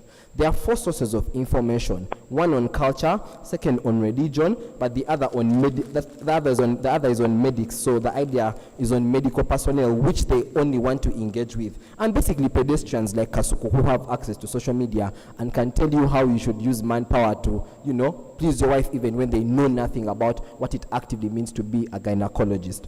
I think the bulk of the debate ignores the adverse effects of culture, religion, and pedestrians as active sources of information. Because social media isn't about skill, it's about who is able to get more likes, more followers. That is the rule of the game on social media. If you have more likes and more followers, you're the more sensible person. You're the more person that individuals have to actively Google. In fact, even the algorithms give you those individuals because the algorithms think that the person who has the most likes is the more person you should give attention. Algorithms don't work the same way as walking to a hospital. It actively means that you're more susceptible. We don't deny that you may get good information. You're more susceptible to misinformation. You're more susceptible to cultural information on stereotypes that for generations have never been settled or even contradict medical information whatsoever. I think that's very important in the debate, is because all these things are very bad. Because as you rely on religion, as you rely on a religious leader to probably tell you about what's happening within your body, on your culture, these problems keep on compounding, and they are not cultural, they are biological, they affect you every single day. Increase in pain. The utility here is that it's human nature to maximize pleasure and minimize pain. So it means you actively mess up human nature even more when you subject them to more pain, and the sources actively just compound on that. You put people in a double jeopardy where they actively have to suffer, not just because of the bad advice you're giving them, but because of the problems that are actively compounding. This case is very important because it shows you how evil and how bad the idea and how the online space and how messy and intoxicated it is. The only way these guys are going to win this argument is to be able to explain to you how organized the social media space is. But unfortunately, it is not, because there is the Lowell opinion you could follow on the new podcast, but you cannot because you're busy watching TikTok and other people who are misinforming you on the same propaganda, people that assume Denise Ayebare is somehow related to Ayebare Adonia. I think the idea at the end of the day is that those individuals that are active people that you actively watch who misinform you and make you make bad, terrible decisions. These decisions not just compound, but they significantly affect your life and they are irreversible. This is why we oppose this. These guys will say, you need a counterfactual. Read the manual. I don't have an obligation to give you a counterfactual. I have the obligation to only explain to you why the entirety of that world is something that ought to be opposed. But even then, we give you a comparative that has not been engaged thus far in the debate. The next thing is on the idea of experiences. Experiences are subjective. How gonorrhea affects me is not the same way it may be able to affect my partner. Reason being is that not just because of feeding, not just because of how we think about life, but also our biological composition by nature. The problem with this, and the nuance I want to add here, is that there's a very big problem with prescription of drugs, measuring weights, kilograms, all these specific things, needing your doctor to track your kilograms, your weight, what you've been eating on a regular basis. The problem with the reliance is that you never get to do these things because you think it is enough to simply know that you have gonorrhea and there are some solutions you can be able to access. No, you don't, because you're not everybody, you're not a person even giving you advice. It actively means you need your own subjective opinions, your own subjective solutions to your subjective preferences. That the paradox here is that at the end of the day, the reliance means that more individuals, and we're arguing this on scale. Yes, there are people that actively have this information that will go to Kakanda maybe for medical advice, but you're talking about the reliance of social media. That reliance means that individuals don't need to go to Kanda to be able to get solutions, and who's a professional clinical officer. They're going to go to social media and follow some random hulabaru like Kasuku who's going to tell them how to improve their manpower in that specific regard. That is harmful for all the reasons I give you in this debate. What does this mean? And the reason why we oppose this again is that because it turns less attention to systems that could do this. Why would the government now put more drugs in hospitals or have a conversation about proper information if you can actively just go to social media and get the information yourself? They have no incentive. They'll just rather prioritize other things where individuals are crying, striking, and protesting because they know at least for you yourself you can use social media to get that information. It's only when you go to the doctors, and I'm flipping this idea, it's only when you go to the doctors and see how the systems are bad, how dirty your hospitals are, that you can actively now come and now inspire protest, inspire active action and collectivization of youth. People right now here don't understand how medical interns suffer, but it's people who have been to those places that actively know. How will you get there if you get everything on social media where there is information? No, you go there and actively see what the problem is and actively find active solutions to that particular problem. Lawel. The idea is this: the argument on that case assumes that there will still not be usage of social media on our side. No, it will still be actively used. We are just opposing the reliance. I don't want to repeat this. I don't think I'm here for English classes. Let's move on to the next idea I want to talk about as to why it affects hospitals and all other ideas that go on in that specific regard. On our side of the debate, there is more susceptibility for second and third opinions in hospitals. You go to the hospital, you get dismissed and gaslit. We concede that's bad. But now on our side, you get second and third opinions. You go to the next doctor than just scrolling on TikTok and then going home and taking medications. Yes, maybe the pills worked for Isaiah, but that doesn't mean it's going to work for every single person in this room. And that's very important to be able to justify on that regard. I'm not taking opening government, no incentive to do so. Let's talk about the next idea on the extension I was supposed to provide to you in this debate. They talk about exploitation. I think the idea is that your life is more important. Pay 10,000 for that medication than self-medicate and have to pay 3 times or 4 times double the cost for that specific need that you have suffered. It actively creates a backlog on the system itself. So go doctors to check you so they can give you proper advice. You'd actually inspire doctors to become more informed about their craft because they know individuals' lives are on the line with them. Right now, it's a blame game onto social media in that particular regard. No solvency. The solvency is far better on our side. They say, oh, AI algorithms are able to analyze this. I don't think they're able to specifically run this. Exceptions are very simple. It affects the idea of hospitals, governments, resource allocations, and of itself. We're able to face intervention on our side of the debate. Those governments and those resource allocations are far more profitable on our side of the debate. This is why we win. Information is important. Authentic information is important because we're not talking about sports. We're talking about people's reproductive lives. Thank you.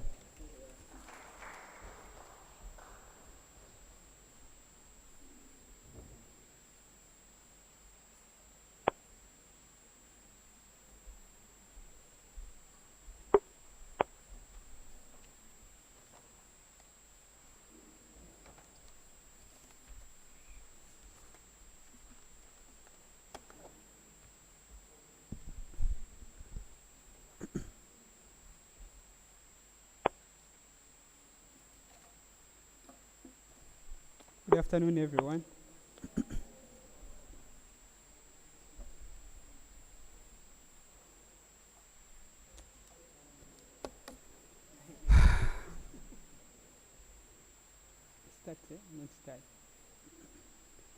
The problem with opening half is that it's entirely gaslighting. They are telling you that women are inherently private.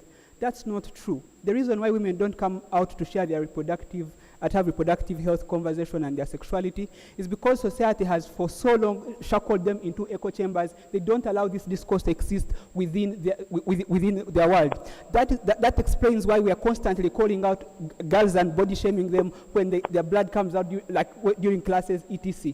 Everyone else is getting information about national cleaning by Nabanja on X. Everyone is getting progress on tech from Elon Musk.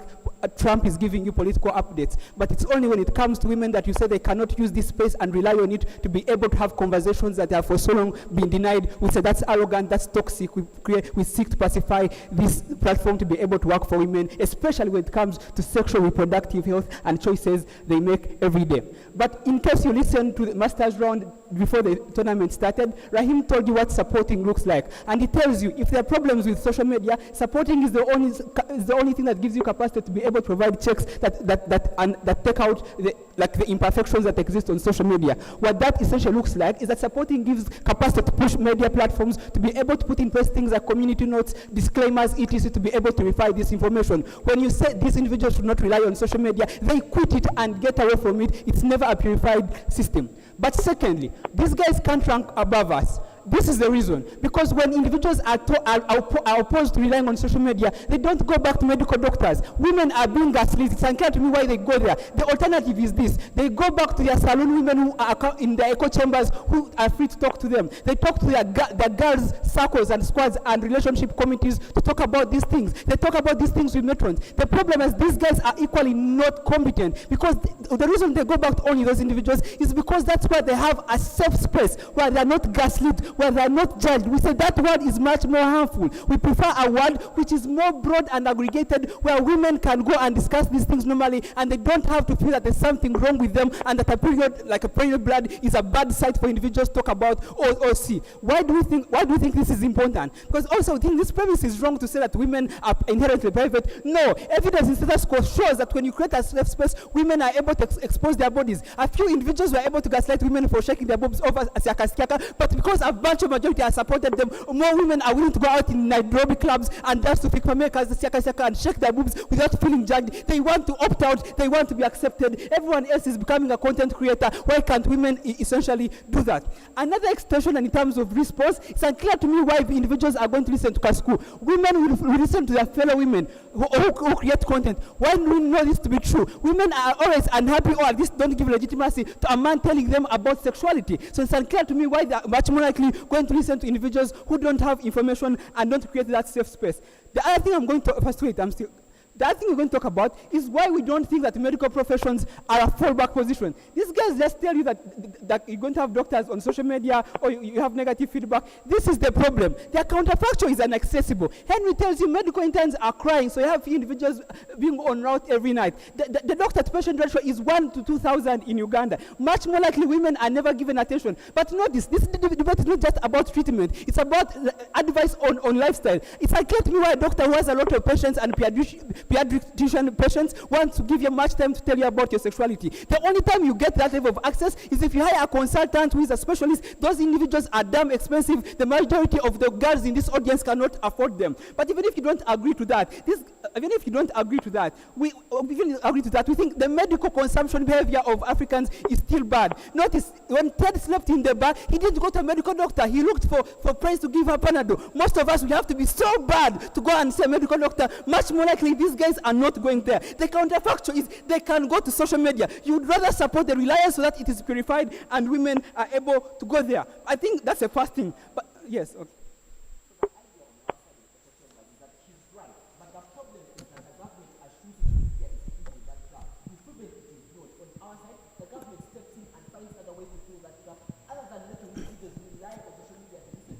The problem is that Henry is a snob. Your government doesn't have money. Even if it had money, I don't think it cares so much about you. They want to, even if they don't have the money. I did tell you the patient to the doctor ratio is 1 to 2,000. It is not because they are not prioritizing. They just don't have capacity. Most of you here in this room don't even pay taxes. Even if you pay them, the government steals them. It's corrupt. It's unclear to me why you realize that just because you've chased people off social media. Like I don't think this guy makes a lot of sense. But I think why is our case debate winning is on the capacity to interrogate the very challenge that women access. The challenge they have regarding their sexuality, because they are never able to discuss with them. The only time they discuss it is when they are with their friends. The problem is social media aggregates and brings everyone on social media. It means you have a wide scale of individuals from whom you're listening. If you're always jazzing with Ian and he's making you laugh, you have 50 Ians on social media. Like if you, I would think much more likely you have more like a 180 spectrum of opinions to be able to pick from. These guys, the mechanism, that's why they say that social media is better. It's because there's feedback. I don't think feedback is the most important thing. When you support, you normalize, you advise women to go there and create more content. What happens is that there is an element of competition, because now it has become an industry. There's revenue creator share that is paid to creators who post on social media. What that essentially looks like is that there is an element of competition within capitalistic world, which means the best content flies and comes on top and the trash goes down. It means women are much more likely to be recommended some better content and more purified content. The counterfactual is that never happens. But this is the other thing, and this responds to this individual. Why do we think why do you think women will not go to like bad individuals to give them education? Henry lies to you that people is like algorithm works when most people with followers create content. No, the algorithm works this way. When I post a video, it shares it with the individuals who have shown that they prefer that kind of content. That is why when you click on a speech of Bobby Wine, they bring you more speeches of Chiwadama and all these other individuals. So the algorithm is more inclined to share with you the information that you already prefer. We think access to information and the information that you want is better. The alternative is this. Yes.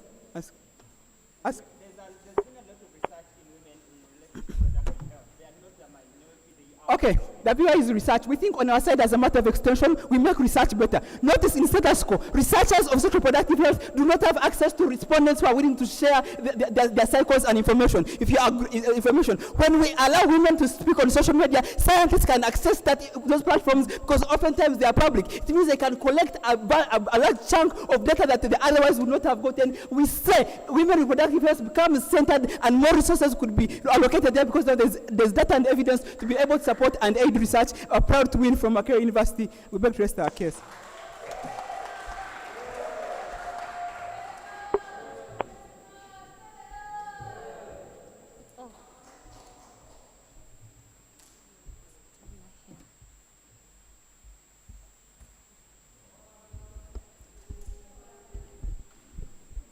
Hope I'm audible. As part of the culture, I'll just start with shout-outs. Shout out to God. In Kenya, we say ni God manze. I think that's the only reason I'm standing here. Yeah, shout out to my mom in heaven. It's been 2 years. 2 years hit on Sunday while I was in this country. And yeah, she'd love to see me here. I think also shout out to the entirety of the Kenyan debate space. We have great people there. Yeah, that's probably the reason I haven't given up on the spot. Shout out to Strathmore Debate Society and Strathmore University as a whole. Yeah, those people do a lot to make sure we get to be in places like this. And yeah, shout out to my family. Shout out to Branel, the airline. I think I've only made 2 debate finals my entire life. This is the second one, and I was with Branel even in the first one. So yeah, he's the airline. And yeah, last but not least, shout out to my boyfriend. The man pushes me a lot. He's the reason I'm still standing here. Yeah, okay. It's my first year UDC, so I'm a bit jittery, but I think I'll be fine. My speech begins in 3. Okay. My speech begins in 3, 2, 1. I think you get from our opening the most probably relevant matter that's going to be in the debate, and I think that's where our extension is just going to start from as I speak. They tell us that reliance and use are different. The entirety of my chat is going to start from at what point do you now say that I can actively rely on a certain thing. We think reliance means that you probably think that this thing is credible, and what builds credibility is the fact that you think something probably doesn't have the capacity to lie to you, that if you buy into said thing, you're likely to get a good outcome. Secondly, we think that things that you typically rely on are tried and tested. The reason I'm able to believe that this panel will give a good call after this round is because this panel has judged the whole tournament from round 1 to round 7. There has been feedback that has been weighed and tried and tested. That's the only reason why I'm able to buy into the panel and rely on them for the call that I'm going to get after this round. We think thirdly, even on things that you rely on, that the results that they get from certain kinds of things are inherently replicable, meaning that if I repeat the same experiment many times, I'm likely to get either similar results or results that I can work on. We think what basically does professional medicine, and specifically gynecology, looks like. We think that at the point in time where you become a gynecologist, you've probably gone to med school for 6 years. This is first of all more than like other things that you study, and this then looks like that at the point in time where you go to med school, you specialize to become a gynecologist. For you to actually be called a gynecologist, you have to be certified by a certain body. At the point in time where these bodies exist, it then means that basically the kind of medical professions that you're getting are likely of high quality. Thirdly, I think gynecology as a field is a field where basically research is something that is continuously having. That is why a disease like polycystic ovarian syndrome was recently renamed to polycystic ovary syndrome, because they did research and they found out that this thing doesn't only occur in the ovaries of women. This thing occurs in other bodies. So this goes to show you that improvement is something that continuously exists even in the space that gynecology is concerned. We think basically, I think the chart on their side of the world is, oh, doctors have failed us, now we have to go online because this is the only thing we have. I think we have basically mechanisms that exist in status quo that ensure that at the point in time where a said doctor has failed, you can basically go and report them. If I go to Dr. A and they gaslight me, I'm likely to go basically to basically the body that certifies doctors and lodge a report. If many people lodge the same report, an investigation is likely to be carried out, and this person is likely basically to lose their license. We also think that basically if you're treated badly, you're able to report. At the point in time where losing your license that you studied for 6 years is something that you probably don't want, we think that's important. What's the makeup of basically these people that exist? OG tells you that doctors exist within social media, and that's why we should all of a sudden care about basically them supporting. We think that in as much as doctors exist, also a lot of people exist on social media. We think what social media does is it gives you the balls to do stuff that you probably would do if you know someone is going to come after you. I can go on social media right now and declare myself a medical doctor and say, if you go outside and get leaves from a guava tree, you're going to use it. If Vincent uses those guava leaves to basically get Viagra and get power, and he fails in bed, he's not going to come and tell you that I used this thing and I failed in bed. That's exactly the kind of problem we are looking at. At the point in time where a doctor gives you a certain solution, and this solution basically doesn't work, I think I'm able to hold that doctor accountable in that kind of chat. We think even in terms of medical opinions as gynecology is concerned and how people give these things. If you go to a doctor and a doctor runs tests and they don't know what is wrong with you, they are likely to consult from people who exist within the medical space that are more experienced. What this does then is that it ensures that at the very least you're getting a high quality basically of medical support and that kind of chat. I think why we don't think we should rely on this thing on our side of the world is firstly, something our opening said that I'm going to extend on is how basically human bodies are different. What works for Natasha is not going to work for Jonathan. That simply says your two of your body are different in autonomy. And also, at the point in time where you have a certain symptom, I can get a headache right now, and the headache is because I have cancer in my body. I can also get a headache because of dehydration. The difference that exists with these symptoms is not basically something that I can rely on to basically tell me that what my problem is. We think secondly, that the harms that are likely to exist at the point in time when you use this medicine is something that is particularly worse. The harms you suffer are likely things that are basically going to affect you for a long period of time. If you take something and you become infertile, the consequences are basically irreversible, and you can't hold anyone accountable for that. So we then think that at the point in time where sexual and reproductive health is something you care about, is because you want probably to reproduce and probably continue your lineage. At the point in time where you're likely to not do that because of a solution that you got online and you can't hold anyone accountable for it, we think that's something that's particularly problematic. We think on their side of the world what happens is when you basically support the reliance of online content is that people move away from conventional medicine. When we think conventional medicine is something that particularly should continuously exist, is because you're likely to get better results and that kind of chat based on research that exists, based on people consulting and this kind of chat. Chair, we think that at the point in time where your fertility is something that you probably can't regain once you lose, you should be willing to buy in to the side of the world where you're likely to get a better guarantee based on research and expertise that even if I do this thing, I'm likely to get a better result. Opening.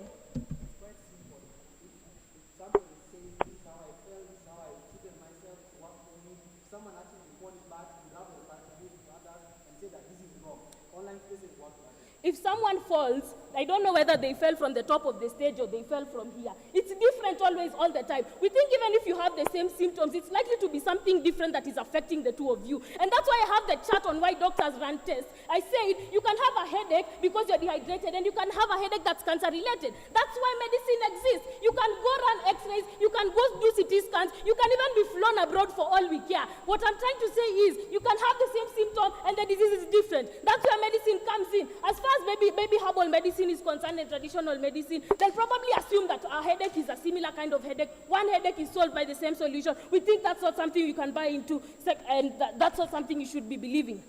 We think also that at the point in time where people are doing social media for likes and popularity and that kind of chat, Whatever kind of content I make up is the kind of content that I'm going to probably make up firstly on a whim because I know this thing is trending right now, and secondly, based on my own internal biases that have existed. It's fine for me to have biases, right? But at the point in time where I go and project these biases onto other people, we think that's something that's particularly problematic. I think what you get from me is simple. On why you rely on something, on basically what makes you become reliant on something, and it's because you think it's credible, it's probably tried and tested, and the results are replicable. We'll tell you why we think it's wrong to rely on these kind of things, and we tell you basically that it's not, you'd rather take a chance on the side where research exists and it's been tested and proven, and you're able to hold someone accountable at the point in time even the whole system fails you, as these guys want to say, and I think with that, I rest.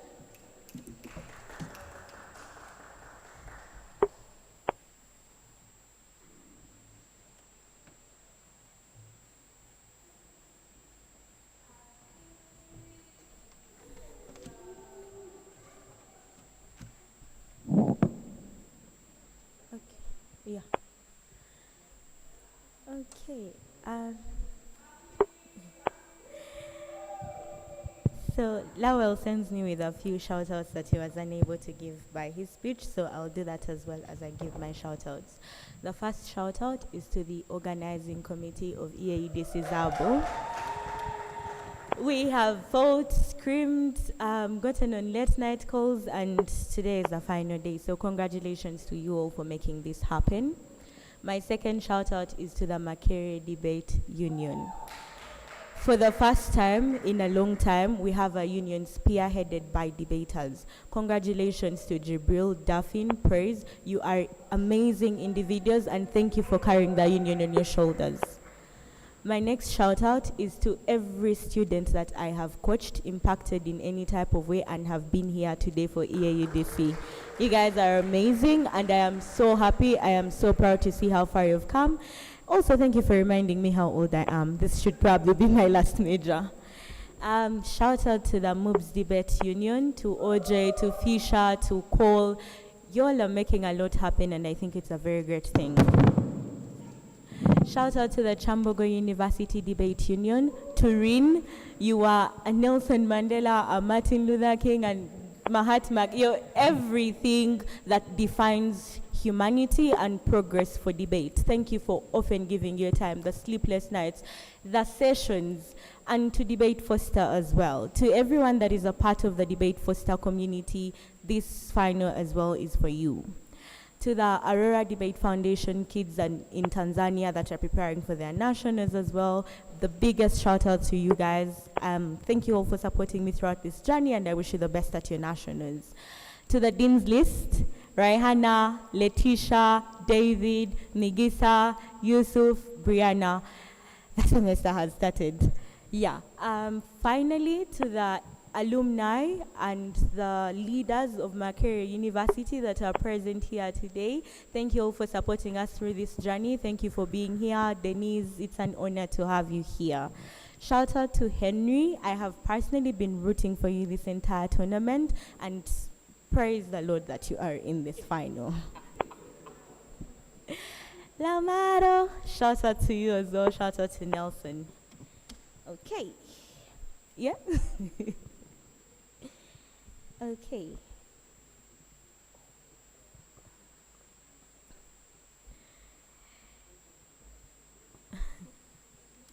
Cool. Two distinctions that opening opposition tries to create in this debate. The first on reliance, the second on use. They are one in the same thing. We agree and we concede from closing government that when we rely, we use, and this becomes the primary source. That is not a contestation in the debate, and nor is it a bad thing. The second thing then, Henry tries to assert in his speech that OG cannot use doctors and also defend online platforms at the same time. We agree with this, but that, however, posits that the direct comparative we must defend on like GovBench is the idea that you can rely on social media while as well using doctors. However, that's a stand we want to deviate from because we think it's a burden pushed to opening government because that's the world they choose to defend. Lowell says the alternative is not doctors. The alternative is you're going to go back to your small cocoons. I'm going to go and consult Lamaro about something, and yet she's younger than me, probably does not have the same exact type of experience. Unfortunately, I would have probably had someone much older than me online giving experience about the same thing that I'm experiencing. That's a world that Lowell advocates for. The pivot of the extension encourages empowerment of women and creation of spaces where women can actively discuss their lifestyle choices in regards to sexual reproductive health. It goes beyond the extreme case of I have gonorrhea. It goes beyond the extreme case of I have syphilis. It interrogates the lifestyle that leads to those diseases. We think the debate in itself ought to analyze the active choices that you make as a female that consistently lead to that type of lifestyle. It means things like the use of female condoms interrogated by women in those spaces, women that have had active interaction with these particular things. They say the experience from doctors is the most important thing. Well and good. They ought to have defended a world in which people actively go to doctors, which unfortunately they are not able to prove. We agree with Henry as well when he says the manual does not require you to have a counterfactual. Well and good. However, they are not also able to fulfill the burden of what it means to not support something.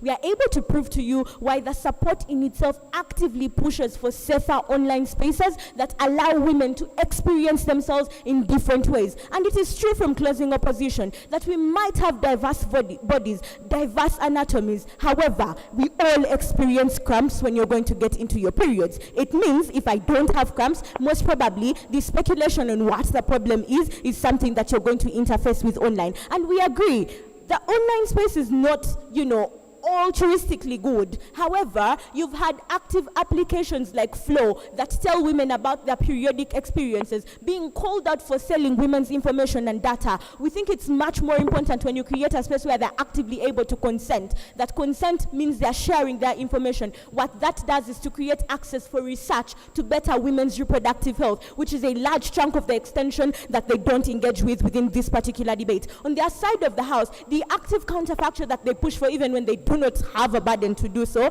is the idea that you have medics, you have professionals that are actively advising you on these things. Explain to me why a doctor that is most likely dealing with over 20,000 patients a day has the time to explain to you about which type of soap to use to wash your vagina, which type of soap to use to wash which particular private part about you. I don't think they're able to engage why that is necessarily true. These are constant active lifestyle choices that you're making. The deodorant you use under your armpits, whether it's going to burn you, I think that is also important. They talk about the accountability metric and how it's something that is extremely important. We agree with this. However, on their side, government is not going to come and create those spaces for you. They are most likely dealing with the most immediate things. You don't have an active cancer patient outward. That is the most important thing. Aside from telling you how to have sex, how to do this and that, those are active lifestyle choices that require consultants that are more likely expensive to have. Yes.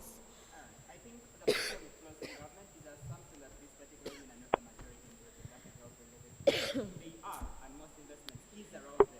And you can't engage that as an extension. Okay, women have been the majority yet needed feminism to speak out. Women have been the majority yet needed feminism to inform men that it's wrong to body shame.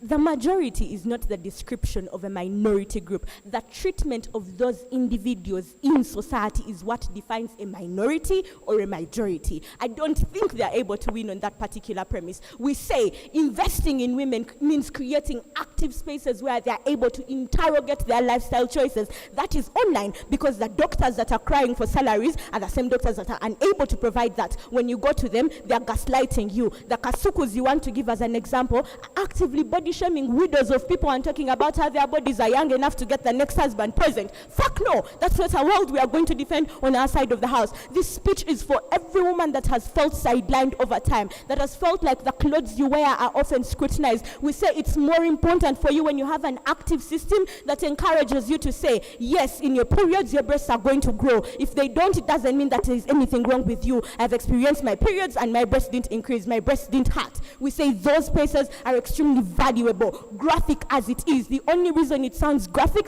is because it's not normalized. We say the support in itself normalizes those active conversations. That is why the men on this space cannot even understand or fathom the idea of the challenges in active lifestyle choices women have. The only example they can give you is the extremes of you're sick of gonorrhea. No, those sick weaknesses stem out of an active lifestyle choice, which we must interrogate. Closing opposition in this debate is never able to tell you why those lifestyle choices can't be improved because you're interacting with doctors. We say in the best case scenario that you do, you're interacting with them at the extremes. You have gonorrhea, you're seeking for medicine. When you get a hangover, the first idea is, hi, do you have a painkiller? Because you know it has worked for someone within that space. We say the only way you create that credibility is when there's a normalization for usage. It now means TikTok has community guidelines. Again, you can't fiat that algorithms frequently just pick particular people to push forward for you because of a trend. No, algorithms work best off of content. We think the normalization, the rise and spread of that content in itself is how you can filter it, is how you know what is good.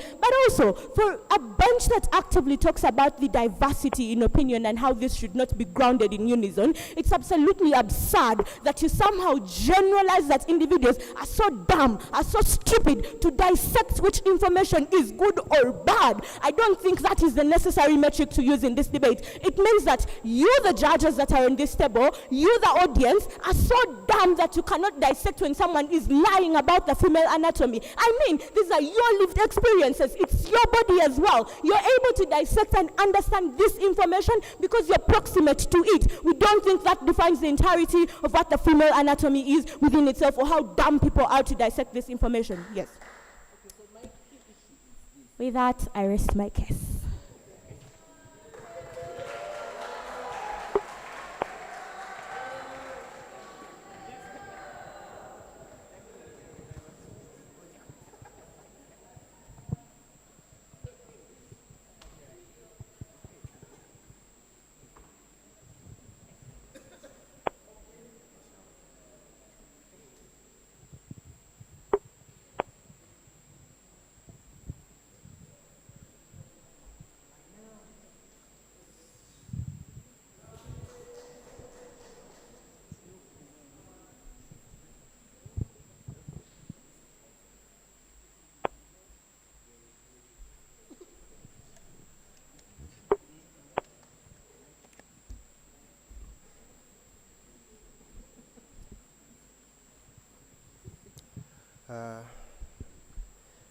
In the spirit of shoutouts, I'll also give shoutouts.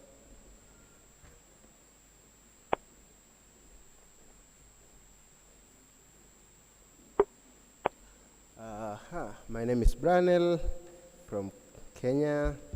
Happy to be here, my first EAUDC. So I'll do my shoutouts as I organize and put my house in order. All right, so let's do the shoutouts. So the first shoutout goes out to God. He's been very gracious. This year I've done a number of competitions, both Kenya and probably, Olympia and TOC. I've made all finals except for Olympia and TOC. So God has been very faithful. I hope we win this one with Joanna. The second shout out goes out to my society. I didn't have WSDC background, but my society has built me. So shout out to Strathmore Debate Society. The next one goes to my coach Shamia. So Chief, we are taking this home. Thanks so much. The next one goes out to Njuguna Masharia. Baba has been very supportive, so thank you, Masharia. The next one goes out to Ted Renson. Ted has been very supportive. He always still continue coming, even though the others are not there. We value your contribution, Ted. Thank you so much. The next one goes out to all members of my society, Natasha, Akina Chester, guys who keep the Kenyan circuit burning, the fire burning. Thank you so much. Now the last one probably goes to Joanna, my amazing partner. We've done so much together, and I usually call her from work, and she's always coming. We do this thing even though we don't do so much training. So thank you, Joanna. And finally, the last one goes out to Strathmore University, the Office of the Dean of Students. Thank you so much for the support and funding. We wouldn't be here if you didn't fund this one. All right, so back to serious business.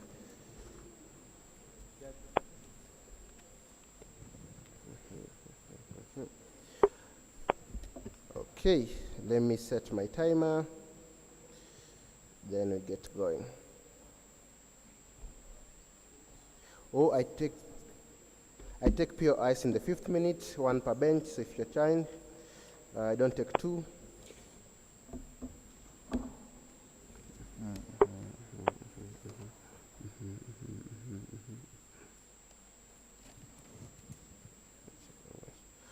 All right.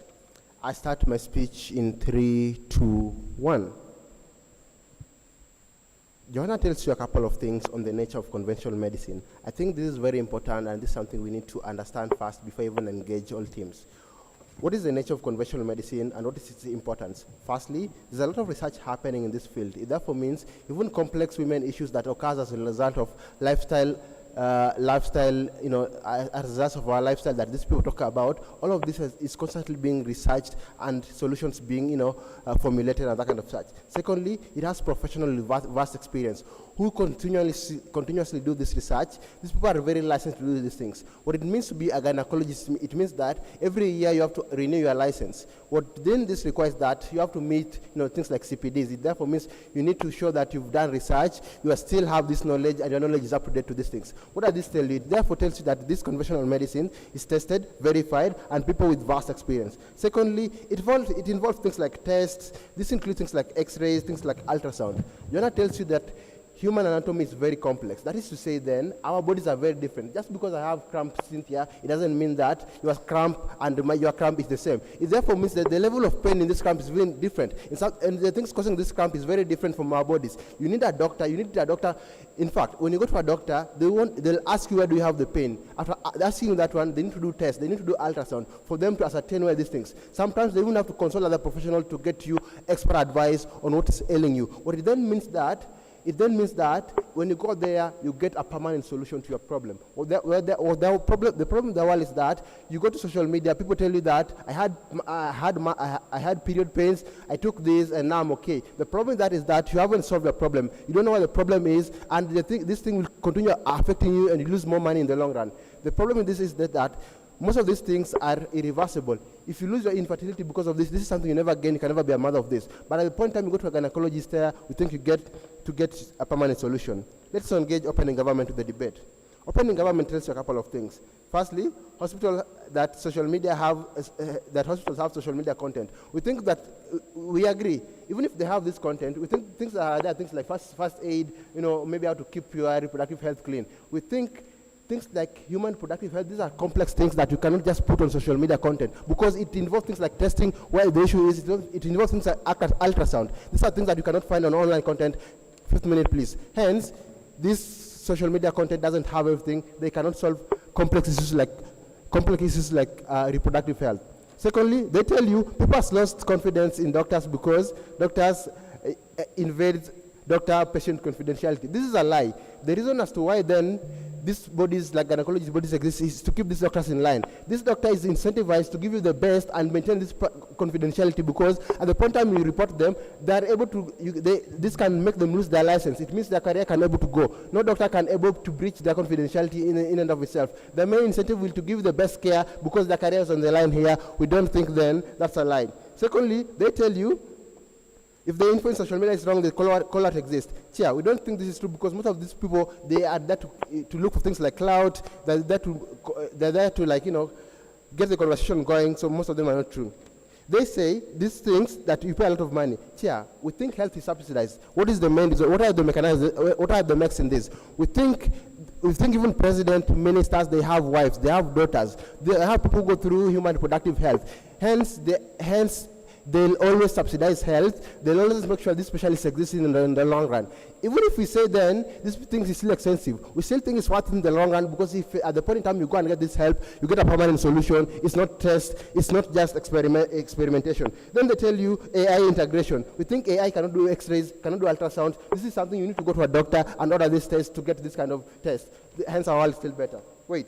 CG tells you these specialists are few and expensive. You think every major hospital has to have something like probably 10 or 5 of these specialists. These people are still there. It's still worth it because at the end of the day, you go there, you get the help you deserve, as opposed to online content where you continue experimenting with herbal medicine, which you don't know even if these medicines are allergic to you or not. This is why we need somebody to test you and verify if this information is true, hence conventional medicine. Secondly, they tell you that element of competition there's an element of competition, hence trash goes down. We think this is untrue.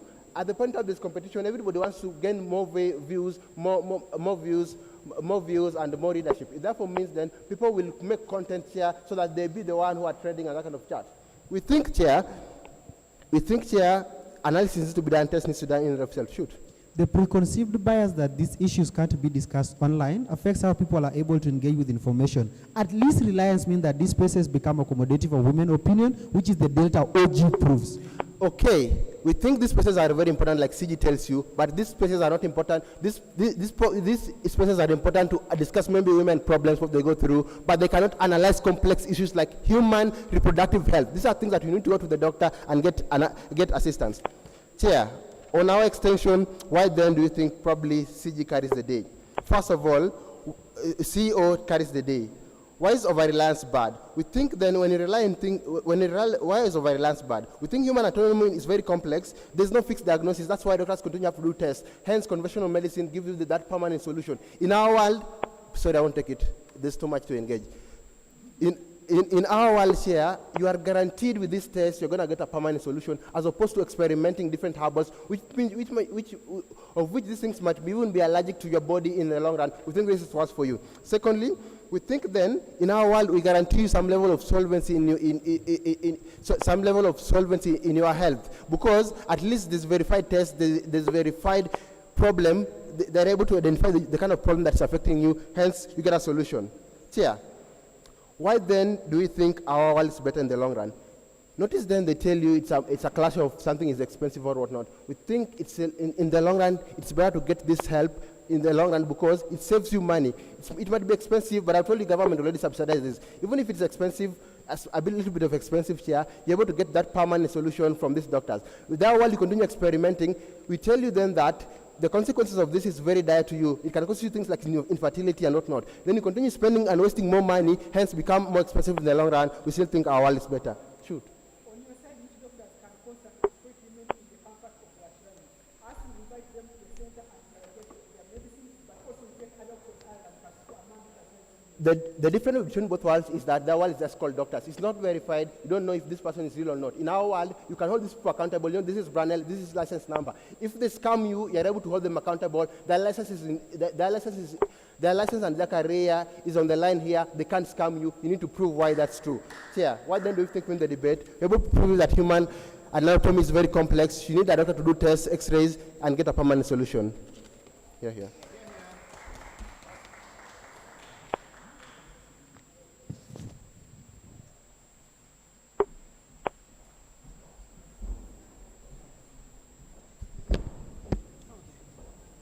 Right.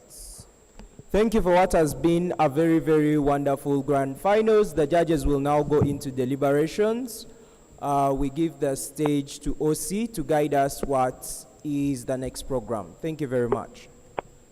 OC, if you are around. CDF.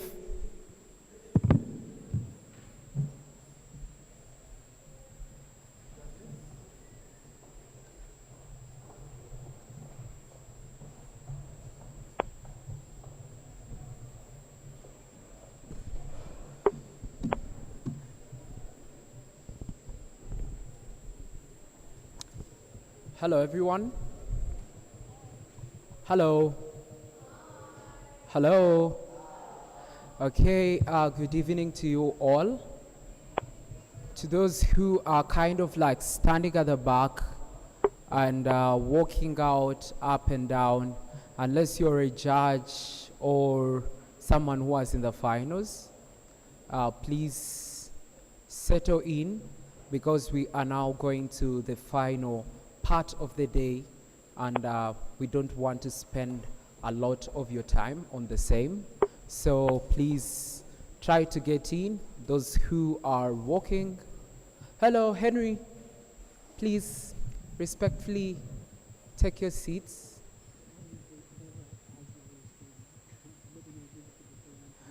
Okay, and whosoever has Lowell's phone, please take it to him.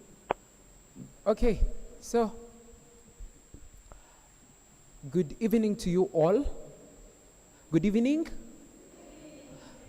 Okay, that shows that we are in and following. My name is Jibril Sekandi, and I am the Minister for Justice and Constitutional Affairs in the 92nd Makerere Students Guild. And I also happen to serve as the Male Guild Representative Councillor of the Makerere Debating Union. So for this final session, I'm glad to be the one that will be emceeing or taking over to lead this session. Okay, I'll recognize the presence of a few members here and there, and also the different universities that turned up for this year's edition. Our leaders that are in the house, the guild president, Your Excellency, please, you could stand and say hello to. Okay, please clap for. Okay, we are here, of course, by the acceptance of the different leaders under the cabinet, and also the current chairperson of the Makerere Debating Union, Nimurunji. You could also stand. Okay, and there are also a number of the Makerere Debating Union leaders, and also the female GRC of the Makerere Debating Union, Kemiji Shadafin. Okay, as different people settle in that I'll be calling to communicate here today, I want to take this time to recognize a few institutions that honored our invitation and turned up for this year's edition. First on the list is Uganda Christian University. If the delegates or the people that came from UCU are here, please stand up for recognition. Okay, let's clap for them. Thank you for coming. The other university, Lira University, any members here, please stand up for recognition. Okay, let's clap for them as well. Then Bandali Maritime Academy from Kenya, please let's clap for them as well. The other institution is Ndeje University from Uganda. Please stand up for recognition. Thank you so much. We also have Kenyatta University. The representatives from there, please get up for recognition. Okay, so let's clap for them.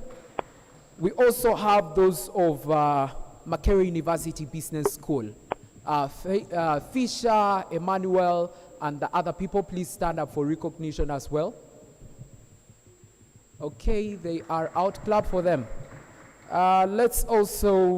We also have representatives from Strathmore University, all the way from Kenya. Okay, thank you for coming. And we also have Bara University of Science and Technology. Mohsin and your team, thank you for coming all the way from Bara.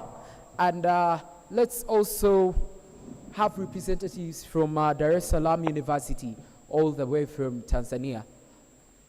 Okay, deliberating the judges. Okay, we also have those from Nairobi University. Okay, let's clap for them. Then those from University of Juba. Okay, all the way from South Sudan. Thank you. And then we have Kibabi University, if I pronounced it right. Okay, thank you for coming. And then also Stanford University of Sudan. Any representatives here? I think the person is out. Clap for them. And then lastly, the host institution, the Makerere University. Makerere people, a Makerere oh, a Makerere oh. The energy is not enough. A Makerere oh. No, I'm not getting the energy. Chairperson, School of Law, please, let me have the team up. I want the energy. A Makerere, a Makerere, a Yediso, A winning goal, a losing Z. Intimidation Z. Okay, thank you so much. And I also must recognize that we have different leaders from the 92nd Guild House that are around. And thank you for having to spare your time and coming to be here with us. So, we're going to have a short but very interesting program on how it's going to run based on the different people that will be coming. Okay, oh, my apologies. Gulu University, please stand up and we clap for you. The representatives from Gulu University. Okay, so we will have first communication from the conveners, the person that will represent the conveners. I don't know whether Mr. Arthur is in the room to come and communicate. Please, Arthur, come and give in communication on behalf of the conveners. Guys, convening a tournament is not easy. Let's clap for them.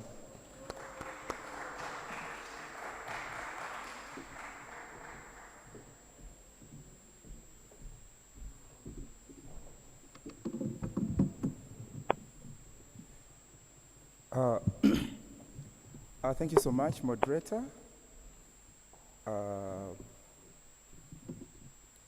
I have never had a written speech, but for the first time, I am going to try.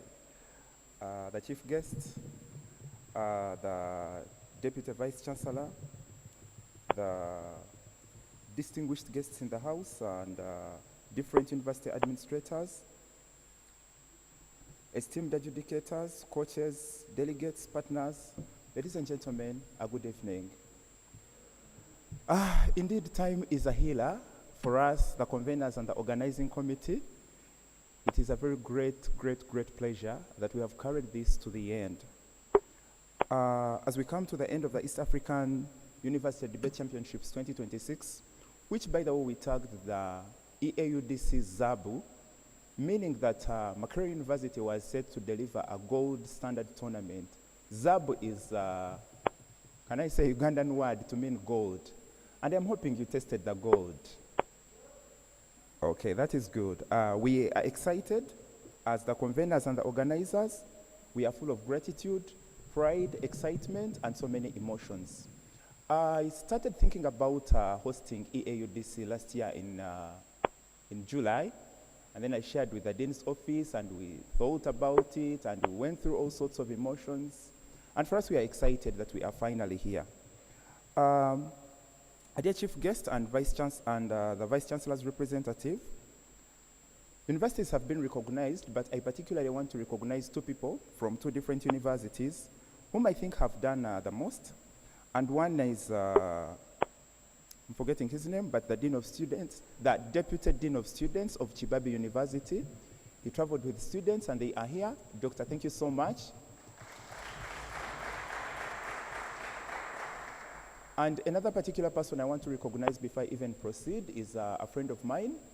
When he saw that I was convening this tournament, he promised me to come. He's a master's student in the University of Cambridge. He has been participating in speech. I think he made it to the finals. You are going to see him. Maybe when he comes in, I'll recognize him. But if you've seen someone with a skin different from us, that is the one.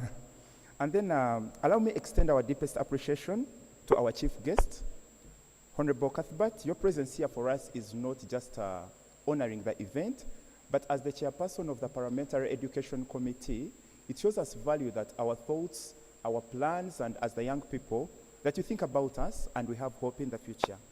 And at this point, I'm not doing the Ugandan word that is common on TikTok, but I would like to communicate that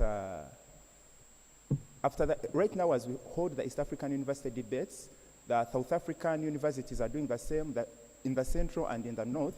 And in December, we are expected to meet as African universities in the Pan-African Universities Debate Championships.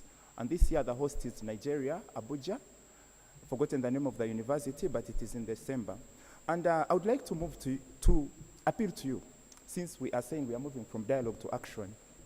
that as you plan in the decision-making organs, the way you consider sports and they are supported to move out, maybe it is time to think about things like debate and other co-curricular activities that students in universities do. Thank you so much. Ladies and gentlemen, for the past 1 week, Makerere University has had the privilege of hosting the region's most intelligent and sharp minds. It has been a stage of intellect. It has been a performance of minds, and we are excited. From the, not just conveners, but also the hosts, we are really excited and honored that you honored our invitations. There is so much you could have done with that money. There is so much you could have done with that time, but you set aside a full 7 days to come and be with us. And speaking for Africa's premier university, thank you so much. And on behalf of the organizing committee, oh my God. If you are a debater and you've never put together a tournament, please do it. There's something lacking in the debate. The past, when I was putting together the concept and I'm sharing it with Dean and Dr. Rodney and we are back and forth, it seemed okay. Things started getting tight when we started sharing invitation letters, and then someone is saying, I want the letter written like this, I want it signed this way, don't put the stamp here. And I'm like, oh, this is interesting. But for me, speaking for myself, the past maybe 3 months, and particularly this past week, has been a place of learning. I think lessons I have never learned anywhere. Today I was having a conversation with the Deputy Dean, Dr. Rodney, and he told me a line and said, welcome to being a man. If you want to be a man or a woman, please convene a tournament. And to the champions of the tournament, congratulations. We hope you can defend the title at the Pans. And I hope the champions will be from Makerere. I'm not bribing the judges. Anyway, the judging is done. But to everyone else, remember that the greatest achievement is not merely the trophy, but growing as thinkers, leaders, and ambassadors of constructive dialogue. We have gotten to a point where AI has replaced human reason, which is a very dangerous point. And that is why in debate, dear DVC and our guest of honor, we have a no-take policy. When you are arguing, we expect everything you are telling us to come from your head. So the moment they give you the debate starts, you put your phones aside and you use your mind. So I can confidently say that debate is a place where AI is not going to replace. And to our dear guests, thank you so much for being with us. For the people that did not break, for the people that didn't make it to the finals, for the people that made it to the finals but you are not going to be the best, it is all right. Being chosen by your university to represent them at a regional tournament is evidence that you are leader enough, that you carry solutions, and it is time to put them to action. As you go back home, carry with you not only the medals and certificates, but also the friendships you have built, the lessons you have learned, and the responsibility to continue using your voices to inspire positive change across Africa. Thank you for trusting Makerere University. With the honor of hosting EAUDC 2026, we look forward to hosting many more tournaments. Thank you, and may God bless you. Arthur Akatushka, speaking for the conveners. And before I leave the podium, Honorable, I am going to invite my leader, the Guild President, to say something, and you will guide on how the program starts. Please give my leader a clap as he comes here. Thank you so much.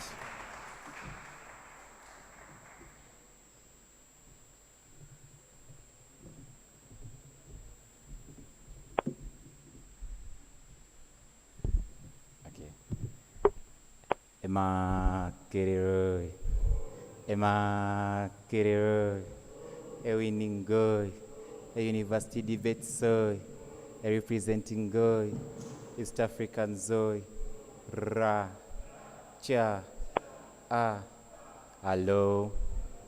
Yes, thank you so much, Arthur. It was a random one, but of course, as leaders and as a debater, we should always be prepared. Yeah. So firstly, allow me observe protocol, the chief guest, Honorable Cuthbert. the Deputy Vice Chancellor, Academic Affairs, Professor Sarah Sally, the Deputy Dean, Dr. Rodney Rijema, student leaders present.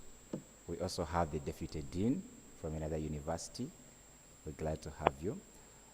Student leaders present, the organizing committee for the East African Universities debate. The debate union leaders, my chairperson and partner in this debate tournament, asking my praise, honorable, shouts out. Yes, college representatives in the debate union, I'm seeing Honorable Gift is around, and others. The chairpersons of colleges, ladies and gentlemen, distinguished guests, good evening to you. Yes, my name is Makerere John Bosco from Makerere University. I happen to serve as the Vice Guild President. In the absence of the Guild President, I serve as the Acting Guild President. Firstly, allow me to welcome you all and congratulate you upon making it to this point, the end of the tournament. It's been a hot one, I can say. I was part of the tournament. I've been around for this entire week, and I can say we have really had fun. It's been a moment of constructive dialogue, a moment of learning, and worthwhile, a moment we shall never forget in our lives as people who have been part of this. Thank you so much for everyone that has made it to this point, and congratulations to us all. Can clap for that. Yes, just a small communication regarding our theme.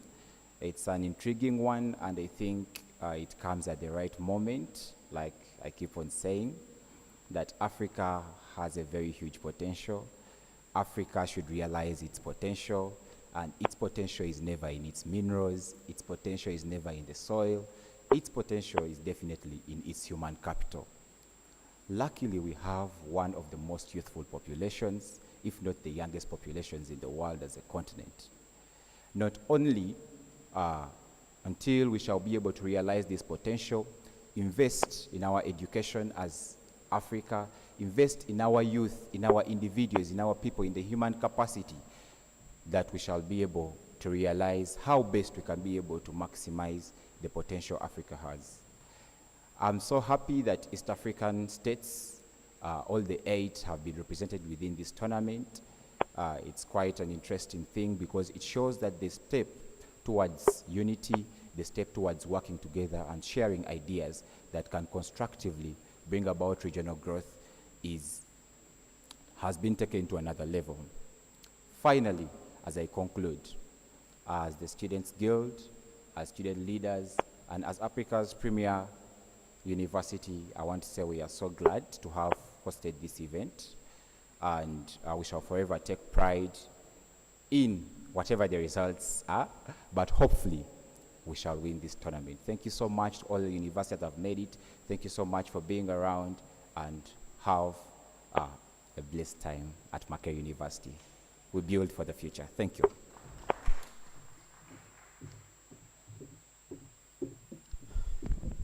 Okay, thank you so much, Your Excellency and Chairperson, for that great communication from your end. Yes, debate, the works that come along in the process of building the works is not easy. Like others said, you can convene a tournament and you reach a point you feel like you want to run mad. Judges are maybe not around, the debaters are making noise somewhere, the person bringing the food hasn't delivered it yet, and there's someone calling you telling you, oh chair, we paid, we really want food. So it's always a very tough experience, but we are glad that you were able to make it through. At this point, allow me to invite a representative, Ms. Donna Keirunji from O3 Plus to come and give her submission. I won't say much about her. She will take the honors of doing that. Welcome her, please, with Thank you so much, and what a week this has been. We are grateful to God that this week comes such a stellar performance that has been showcased this afternoon. The chief guest, Honorable Abigaba, and the Chairperson, Education Committee of Parliament, the VC, represented by you, the DVC Academic Affairs, Professor Sally, the Dean of Students, represented by Dr. Rujema, student leaders present, and all of you inspirational young people, good evening. My name is Donna Keirunji, and I work with the Office of the Dean of Students, particularly as a warden at Makerere University, Africa Hall. And I run as a focal point person for the O3+ project. I know most of you have heard about it, whose major aim is to promote health and sexuality education amongst young people in Uganda.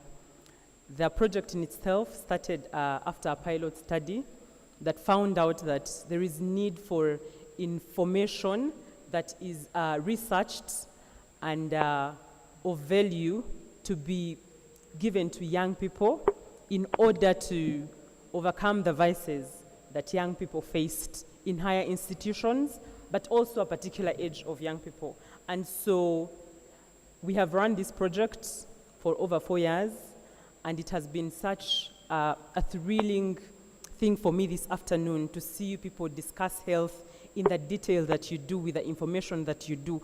And I kept thinking, I wish every young person in all the different universities that is present, but also out there that may not have attained an education, to have this information so they can be able to make decisions on their life, on their health, on education from an informed point of view. When I was told I would speak here, I was told to come from the O3+ perspective. But the first thing that came to my head also was the debating union. As a student here in around 2016-17, in my undergrad, the debating union was given muscle by the students.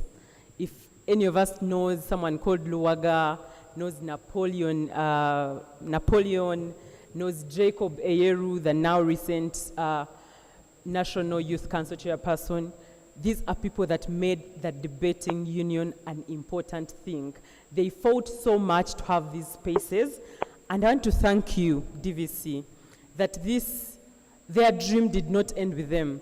It actually got to be part of the Guild House, and that now we have the likes of Praise and the rest of you, her partner, like she said, the deputy of the debating union, have platform to articulate matters that are pertinent to you. When I was a student at the same time, we had recurring strikes here at Makerere. But at least now there is platform for young people not only to talk about abstract things, and I'm not saying health is abstract, but to talk about things that are pertinent to them, like education, like health, and in a streamlined manner like this. So we thank you, management. Through you, we pray that DVC will help us convey the thanks to management, that the students have such platforms. And so there is a lot that the O3+ project, going back to the project, that has done in the 4 years that we've had. We've been able to partner with the university hospital to discuss and reach out to students in their places, in halls of residences, in hostels, to discuss living in hygienic environments, to discuss mental health, to discuss sexuality education. And we've also been able to partner with the Guidance and Counseling Center to reach out to students with mental health messages. So I'm also going to thank you, the Dean of Students, for that initiative and the zeal you have towards reaching out to students and making sure that the students' welfare is top-notch at the university. I thank you so much to all of you, the teams that have come from outside of Uganda, the teams that are Ugandan, the teams that are Makerean, and I want to thank you so much for the work you've done since Monday, throughout the days of the week until now. With those few words, I thank you so much and hand over back to you, the MC. Thank you.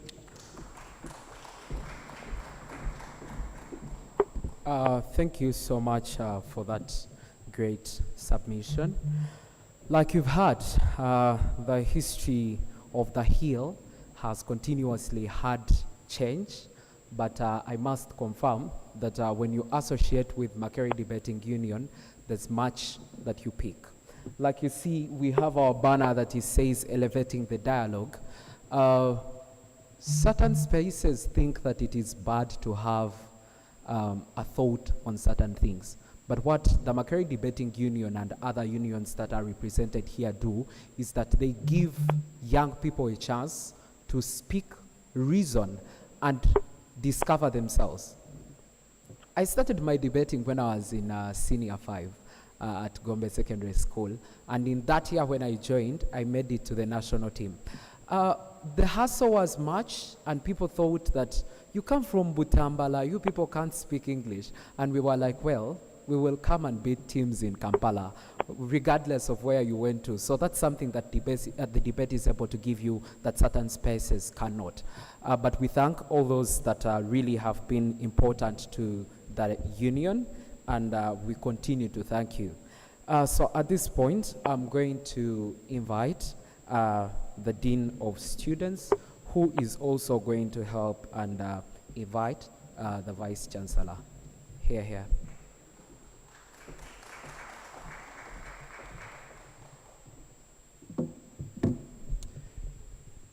Our chief guest tonight, the Honorable Habigava, who also chairs the Education Committee. Our dear Vice Chancellor, Professor Sarah Sally, the Guild President, our visitors from the entire region. Good evening to you, ladies and gentlemen. My name is Rodney Rujema, and I am here to represent the Dean on this closing ceremony. It has been a pleasure to host you. It's been a pleasure working with you very closely every day to make sure that we pull this event off. Dear Chief Guest and Vice Chancellor, you might already know that our office is charged with the responsibility of ensuring that the welfare and well-being of students is prioritized.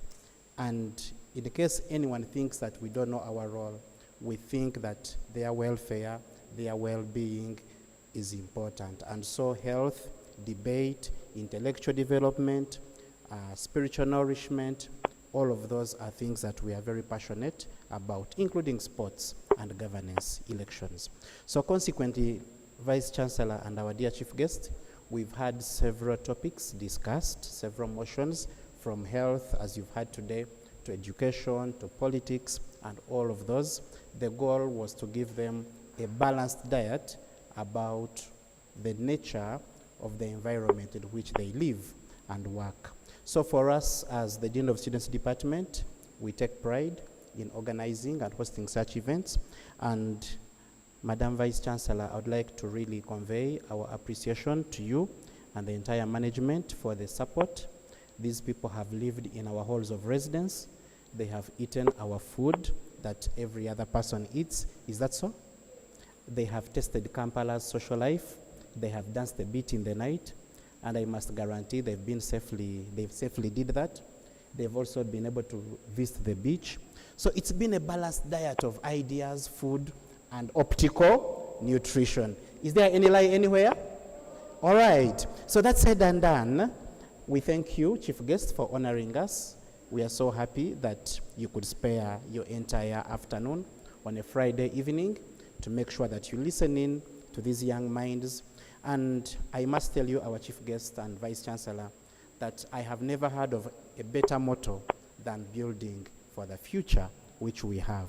Because for us, everything we do, in whatever we do, we are building for the future. We are laying a firm foundation. That is why you see most of the MPs, ministers are coming from Makerere. Not only that, even heads of state in other countries, as we already know, from here. So we shall continue to do that. And on behalf of my boss, the Dean of Students, who is not here, we thank you and we pledge to do that even more. Without further ado, it's now my singular honor to invite you, my leader, the Vice Chancellor, Professor Sarah Sally, to address these, your guests. And I think after which, you will also invite the chief guest to address us. Thank you very much.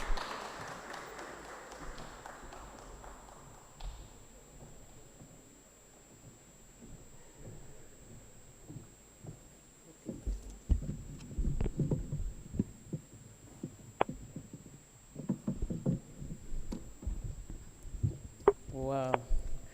Good evening, everyone. I've not been around long enough to know what your protocols are, so I'll just say our chief guest, Honorable Abigaba Patrick from the Ugandan Parliament. Yeah. Of course, there's President in Samba, President of the Guild 90th? Yes, 90th Guild. All the distinguished presidents, debaters from all the different universities that you're coming from. Good evening once more.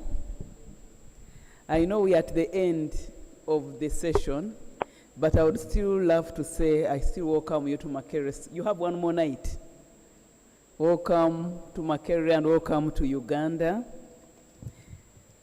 I've heard about the debate. I think you've been around for a whole week.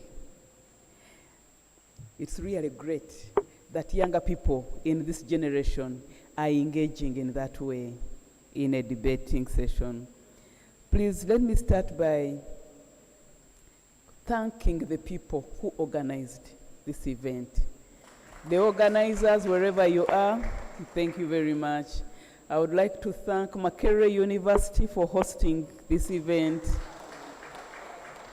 And I'm also grateful to every one of you who traveled from wherever you traveled to come and grace this East African debate tournament. Please clap for yourself. The Debating Club of Makerere is a very important item within Makerere's ecosystem. Of course, Madame Donna spoke about her time here and the debating. We did find it there, but you see, they used to have this complicated thing, Westminster, and I don't know what kind of debating thing. And I came from political science where we were trying to really do things African. So we didn't understand what the Westminster and the other one were doing. We let them be. And for us, we continued our own debate in the Pan-African way. But that having been said, the MDU has remained a very important aspect of Makerere's ecosystem. In 2022, when we had a crisis in the guild election and a student died, I was privileged enough to be on the committee. That was one, investigating what happened, but also to trying to find a solution so that these things do not occur again. And I must proudly say that of one of the things we thought as solutions was to actually bring the Makerere Debating Union as a centerpiece in Makerere's governance, where students were concerned. You see, we who were a little bit older, who were here when the university was debating ideas and there was no violence in the elections, we could not understand why the violence became that heavy to the point of claiming a life. But we're told, yeah, these days university kids are like that, they have the guild brigades and everything. So we did analyze the process, and one of the things was to find out how long is, you know, during the, I don't know what happens in other universities, but in Makerere then it used to be whole processions. So they would move and make a lot of noise. So at the end of the whole campaign, the winner was really one who could display the biggest amount, the largest amount of money, had the longest convoy, had the best musicians, and I mean, that kind of thing. But our question was, is that the right criteria for choosing a guild leader in Makerere University? And of course it was no. So we said, okay, so if there is a process, what would that process look like where students would be able to assess the knowledge, the ability of the leader to reason out issues? And the only solution or organ we could look to was the Makerere Debating Union. That's why in the guild reforms, or is it called the reforms policy, the Makerere Debating Union was entrusted with moderating the campaigns of the guild presidents. I don't know where they took place, but actually that was the thinking we had in 2022. And our understanding was the Makerere Debating Union would schedule the speeches or the speaking engagements of the contestants and subject them to the kind of debate you have. So that if they go to SEDAT, let them all apply themselves to the engineering students. Let us see the candidate with the best ideas for the School of Engineering.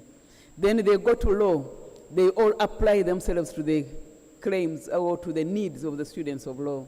They can go to medical school and apply. So the aim was, through the MDU, to ensure that it becomes a forum or a platform through which we would sieve and assess the best candidate. And of course, in our minds, we who were older, that the best candidate would be one who would articulate the needs of the different constituencies and bring them together. Of course, practice is different from what we put in the policy, but at least we know the role of the MDU became so important, and it's one of the reasons we don't have a lot of violence in the elections of Makerere. And that's why we have the likes of President Nsamba. I don't know whether if we hadn't done so, you would have a reason, but maybe it was that. But the Makerere Debating Union did not just become important in the raising of leaders in Makerere University. It also became important in other forums of the university, like the 16 days of activism and all of these other things. So we celebrate you, Makerere Debating Union, and we applaud the good work you're doing. Thank you. Debate or debating in fora like this amongst younger people is very important because, one, it helps you to develop your critical thinking skills. It also helps you to develop your active listening skills. It also helps you to be quick at decision making. You have listened, you have critically thought, how quickly can you make a decision and advance a point? It helps people to become very confident in that you must form an opinion and then run with it or market it. The leader who organized, the chief convener, sorry I didn't get his name, I think it's Arthur. One of the things he said, which I think was very important, is that when they are debating, the phones are away. Why? Because debate is supposed to get from you or to shape your original thinking. And that's why when we write, when we teach, the question always is, what are you arguing? What's your line of argument? That's a form of debate, okay? When we do literature review, we are getting one's line of argument, assessing it with the other line of argument. The authors that we review literature on don't have the opportunity to sit together because they wrote at different times, okay, and lived in different geographical spaces. But we bring the ideas together in a form of debate, and thereafter form our opinion as writers. So the exercise you've been engaging in today is not an exercise in futility. It is an exercise that is shaping your life for the future. Beyond that, of course, you've done the team spirit, the team building, you've explored Kampala, like they've told you. Just make sure you remember to go home when it's time to go home, because Kampala is so interesting that you might actually forget to go home. It is East Africa's social capital. We don't sleep. We party 24/7, okay? And that is our identity. We don't have any shame about it. But if you're not from Kampala and it is time for the buses to go home, please feel free to board. But also if you want to stay, we have a very hospitable environment. We can stay, keep you. Beyond all this that has happened here, I imagine this process of 1 week has also nurtured in you the East African spirit. I came in when they were acknowledging the different groups of people. So I imagine some of you have been able to speak to someone from Sudan for the first time, have been able to speak to someone from Kenya and Tanzania for the first time. Those networks are important because you don't know where you're going to be tomorrow. The theme of the debate has been from dialogue to action, the role of youth in Africa's transformation. As you all prepare to go back home, what is your role in transforming the space that you occupy? This morning we were having a prayer breakfast where we're talking about if you want to lead, be a servant first, okay? And that everyone is a servant, is a leader because everyone has a place of service. So we are talking about the role of the youth in East Africa's transformation. From dialogue to action, we have been speaking for the last 1 week. What is the action you're going to do as you go home? Is it picking rubbish like we did, was it on Saturday? That also is very transformatory, okay? We realized from Saturday that actually we did not have enough resources to empty the rubbish. So it doesn't make the action of keeping the community clean a futile process. It has amplified to the city authorities that we need more trucks. And actually on Tuesday they deployed the trucks so as to clean our city. So what is your role in that? What is your role in community mobilization? What is your role in averting desertification? What is your role in environmental protection, health? You've discussed many topics and I was not privileged enough to listen to them, but at least Dr. Rujema did summarize them. So that is very, very important. I hope you remembered his Dr. Rujema. He has a PhD. Even Madame Don is about to get a PhD. She's graduating 2028, January. So in case you are around that time, please feel free to invite yourself. So the theme has been an important one, and one which instills in us a spirit to do something. Starting from now and starting from today, what are you going to do differently? For example, will I see someone leave with some of the rubbish in the main hall? We don't know how those bottles landed there, but will we see someone take it away, or will it have to wait for cleaners on Monday? Okay? So leadership starts with us, but leadership as service means we begin where we are. What are the takeaways from this event? One, Makerere has distinguished itself as one that can organize a world-class, gold standard debate tournament. I think Arthur was very clear about this. The second is that the participants who came from wherever you are, you have demonstrated yourselves in the resilience of enduring a whole week's debating process, and we thank you for that. For our visitor from Cambridge, I know you were acknowledged when you were outside, but I think Arthur spoke about you. He's at the back. We acknowledge your resilience of traveling this far to participate in a debating process. You can stand up for recognition since you are not here. I don't know your name, but we applaud you. So today's motion of From Dialogue to Action, the role of youth in Africa's transformation, has challenged us through the different sessions to think about complex issues in multiple ways. It has challenged us to lead with the difference. What are we going to do when we leave? Okay? It has helped us to look at life through the multiple angles. And as we leave this place, we are not only living as good debaters or as good students. Please remember, being young is just a demographic. It's not a permanent identity. So don't pride in being young, because in 5 years you'll not be a youth. In 10 years you'll not be a youth. I've seen people who want to remain leading youth movements even when they are 50. But that's a discussion for another day. Being a youth is a stage of transition. So the topic or the theme challenged us to think about our role and our responsibility in this place as we transit into adulthood. But we are leaving this place not just as good debaters and good youth. We are leaving this place as people who have distinguished ourselves as good speakers, as good East Africans, as good team builders, and as good educated people.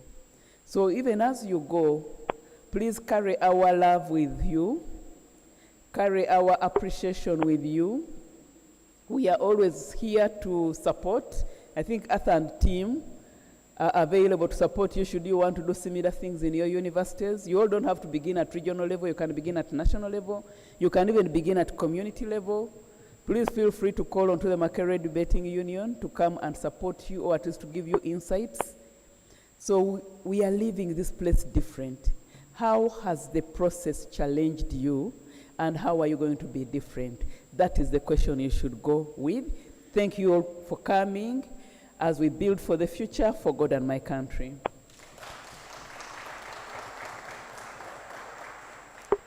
Okay, so I was also given a second task of not leaving this podium without inviting our chief guest. Our chief guest, we are very privileged to have you here. We know that Parliament is a very important space, but it's also a very busy space. We always watch many of you on TV speaking, I was going to say speaking a lot of English, but really holding the rest of us to account. It is work which requires a lot of reading. It's work which requires you to put in a lot of effort. You do a lot of reading. You do a lot of investigation. But even in spite of that, you're here with us at 7 p.m. to come and grace this event. It shows that actually you are very committed to what you do, given your docket in the education sector. And we are also privileged that to be associated with a person who is this committed. As an institution of higher learning and as younger people, if I can speak on their behalf, we are very honored to have you as one of the stewards of this sector. So we thank you very much for making time to come and be with us. But the role here is not to thank, but to invite you to come and speak to your people. Please, you're welcome. Thank you.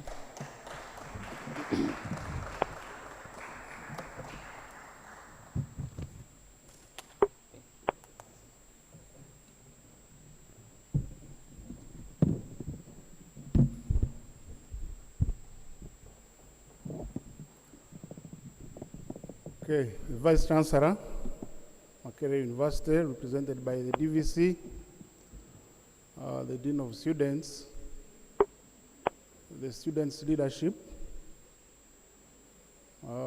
President Nsamba, our Vice Guild President, and the Guild Fraternity who are here, the organizers of this debating event, our dear participants, all of you in your respective capacities, ladies and gentlemen, good evening to you all. I am Engineer Cuthbert Abigaba Mirembe, that is my name. I am a member of Parliament for Chibale County, and Chibale County is in Kamwenge District, Western Uganda. Those who are not from Uganda, if you have heard about the Rwenzoris, that's the region where I come from. So in Parliament of Uganda, this is my third term. So I've been in Parliament since 2016. And by grace of God, I am the chairperson of the Education and Sports Committee of Parliament. In the last term, I was the deputy chairperson. So in the third term, I've been promoted to chair that committee. I was the deputy chairperson for the first 2 years because the Education and Sports Committee is a sessional committee. So leadership changes every year. At the end of every year of Parliament, the leadership changes.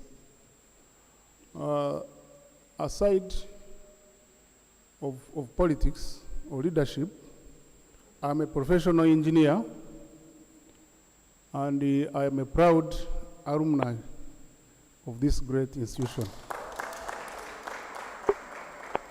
So I was at this university for my undergraduate study from 1998, and I graduated in 2003, March. So I studied electrical engineering, and later I mastered in telecommunications. Once again, from this university. So I graduated my master's degree in 2013. And for some reason, I have always aspired to remain a Makererian. So every Sunday, when I'm not in the constituency, I pray from Makerere University, and I'm a proud member of St. Francis Chapel. Normally, I attend the 11 o'clock service. So those of you who go to St. Francis, probably you've seen me around. So today, indeed, just like the Deputy Vice Chancellor has said, was really a very busy day for me. It was a very busy day for me. We have a lot of work before our committee, and there are certain issues we are investigating which actually touches universities, but I will not go into the details. So the whole of today we are handling some petitions. And in the process, I got a call from the Right Honorable Speaker of Parliament. So he told me, Honorable, I had been invited to go and officiating closing ceremony for a debating activity in Makerere University, but because of other competing national duties, I am not able to make it. So I would like you to go and represent me to close that event. So obviously the Right Honorable Speaker is my boss. I had no attitude to say no. But also because of the great passion I have and the pride I find in associating with the youthful people, and for that matter intellectuals of your capacity, I really said, even though I'm tired, but let me go and perform this. So I'm very happy to be here, and I want to declare that in my whole life, I've never belonged to a debating club. The only place I've been able to debate is in Parliament. But when I sat there and listened to really presentations of our participants, I felt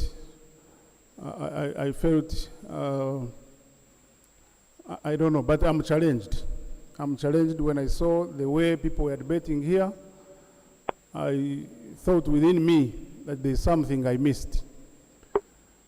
So I want to really appreciate the quality of debate, and for that matter, the organizers and those who have supported this event. I cannot thank you enough. So, when I was planning to come, when the Right Honorable Speaker gave me a call, I was wondering, what am I going to talk about? So I started now thinking and taking notes of what I would talk when I come here. But later, the office of the Speaker said, no, the Right Honorable Speaker had already written his speech. So I've had a chance of scanning through his speech. It basically includes all I would have said here, except that it is put in a format that is for a person who is learned. Our Right Honorable Speaker is a learned friend.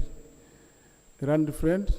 So he has put it in a better way that I do not wish to dilute. And for that matter, I want to request that I be allowed to read his speech verbatim, and I'll contact the office of the Speaker to get me a soft copy, which I will share with President Nsamba, because he participated in mobilizing me, so that he can be able to share it with you, because I find a lot of wisdom in this speech.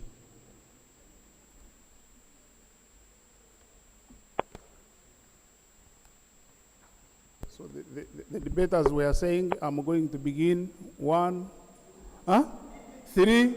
2, 1.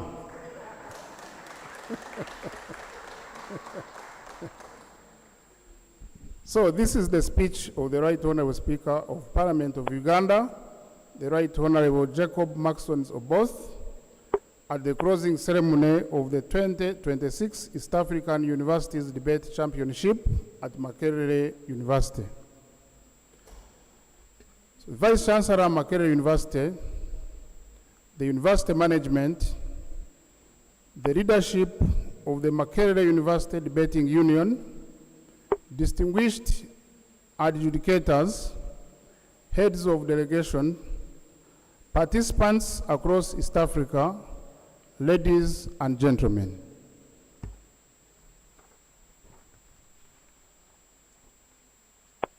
It is a genuine pleasure to join you this evening as we mark the conclusion of the 2026 East African Universities Debate Championship.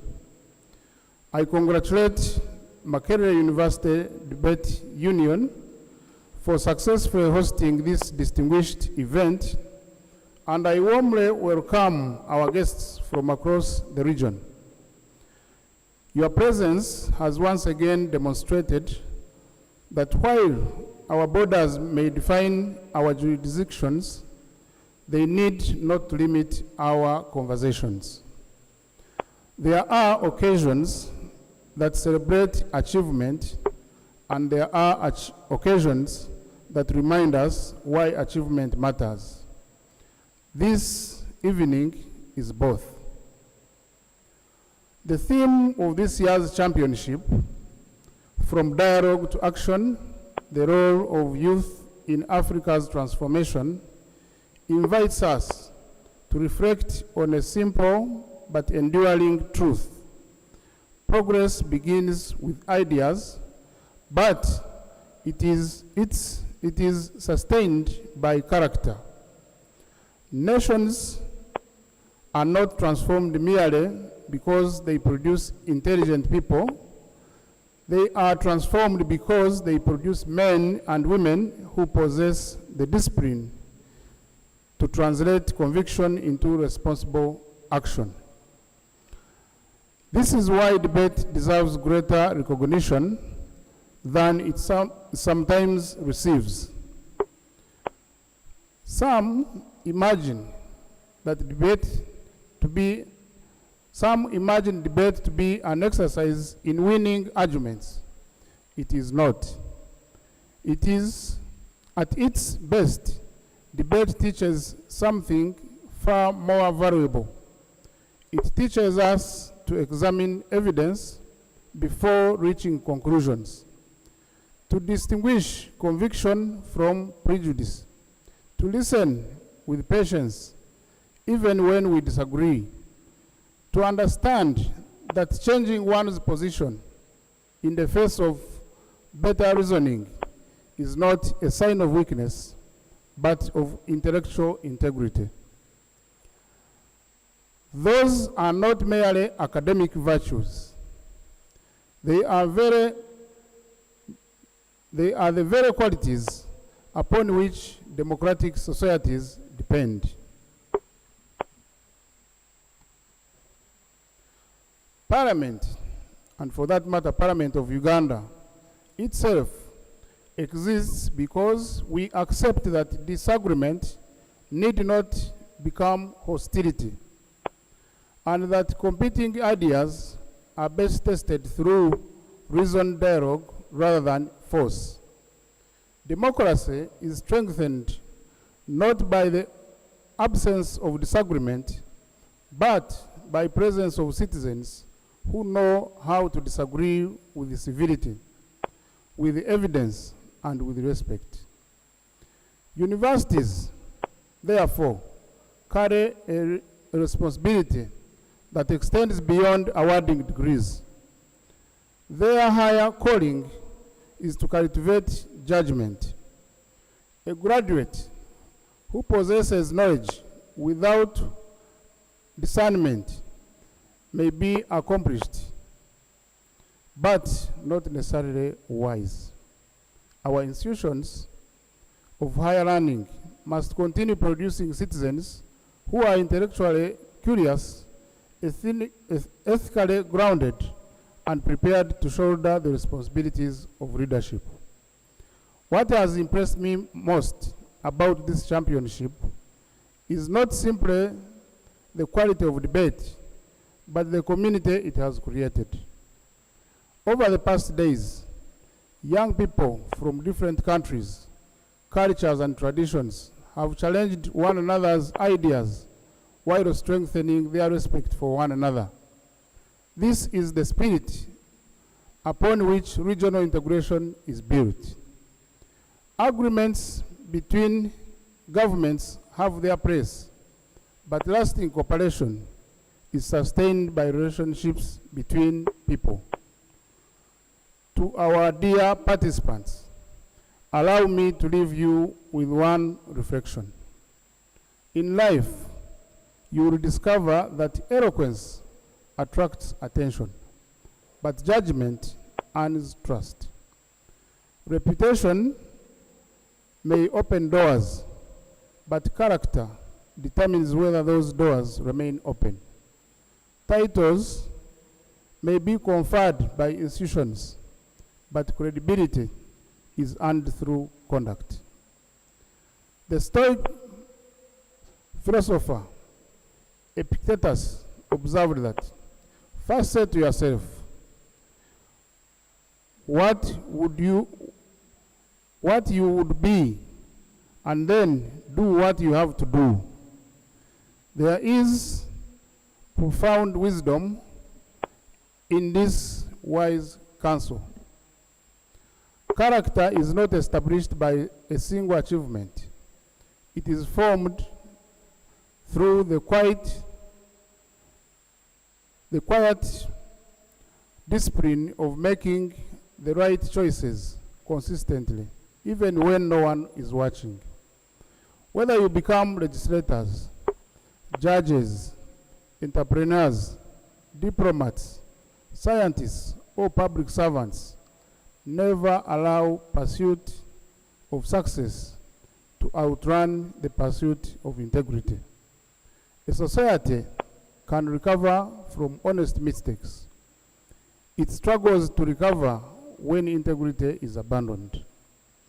To the adjudicators, trainers, university leadership, sponsors, and every individual who has contributed to the success of this championship, I thank you for investing in the intellectual development of our young people. Your contribution extends well beyond this competition. You are helping to shape the quality of leadership our region will depend upon in the years ahead. Finally, to the winners, congratulations on your well-deserved achievement. To those who live without a trophy, remember that competition is concluded, but learning does not.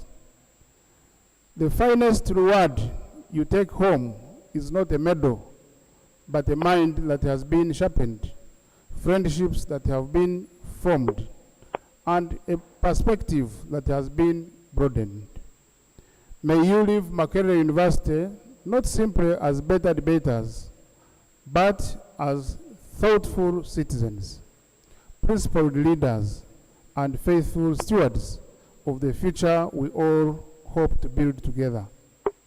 I congratulate you all, wish you safe journeys back home, and look forward to the continued growth of this remarkable championship.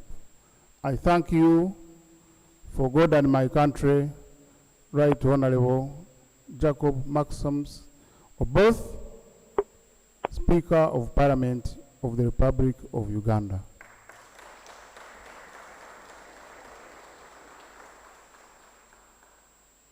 So that is the written speech of our Right Honorable Speaker, and I should not add anything because I may now tamper with the way it was flowing. However, I must say that the Deputy Vice Chancellor, as a Committee of Parliament, we are committed to do our best to ensure that education service in this country makes a step. And of course, as we discharge our duties, at times I find myself conflicted because you are doing oversight over institution which made you. But we are committed to support, especially Makerere University, because this is a premier institution of higher learning in this land. When I come around, I really feel proud. Thank you for making Makerere green. When you come, you'll find Makerere green. We don't take that for granted. And also, when we come around, at times we come and we are doing our simple oversight. So I want to appreciate the university for renovating Rumumba Hall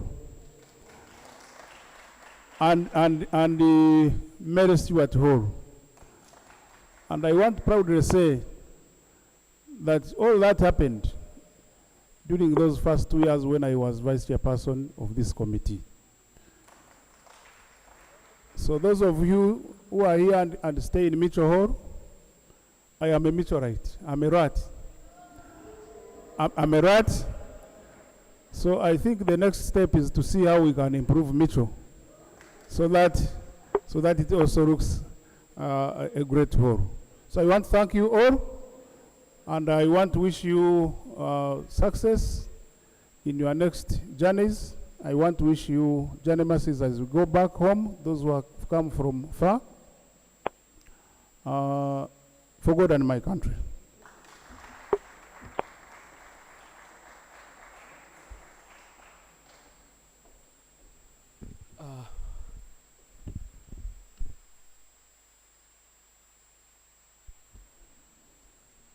Chief Guest and Vice Chancellor, I just thought that we should present you the organizing committee of students that I worked with closely to put this together, and we all appreciate them.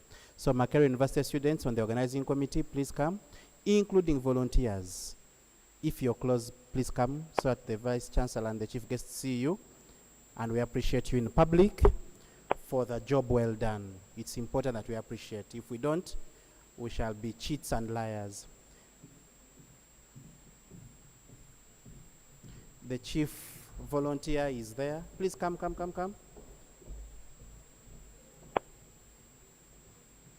I don't know whether in the mind of the MC there is such a picture, but allow me to break protocol so that we have a picture with the chief guest and the vice chancellor, so that these young men and women feel appreciated for the sleepless nights they spent in putting this together. MC, allow me to break protocol, forgive me.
Okay. Thank you so much for that submission and communication from both the VC and our guest of honor today. I'm going to quickly invite Honorable Nsamba to come and deliver something to our guest. And then from there, we are going to call different groups that will be coming here in front for a photo moment, and we will directly go into the awarding ceremony.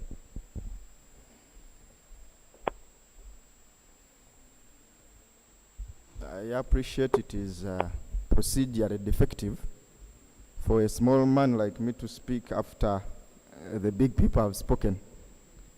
My name is Vincent Lubega Nsamba, representing the Advancement Office in this assembly. The Advancement Office is a strategic unit operating under the Office of the Vice Chancellor, centrally coordinating alumni engagement, institutional advancement like this engagement that we are having here, stakeholder partnerships and engagements, and specifically resource mobilization, contributing directly to one of the key focus areas of the institution, clearly integrated in its strategic plan of 2025-2030 of community engagements, partnerships, and community impact. Honorable Engineer Cuthbert Abigaba, you're welcome to Makerere University once again. I will make my boss stand, my leader, the Vice Chancellor, Professor Asali, to request her to give the Makerere branded tie to our visitor so that whenever he's visiting Makerere, he comes donned in that Makerere branded tie.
Okay, since I earlier communicated that we would have photo moment, our VC and guest, before you sit, I will respectfully request that you stay back for the different photos that will be taken.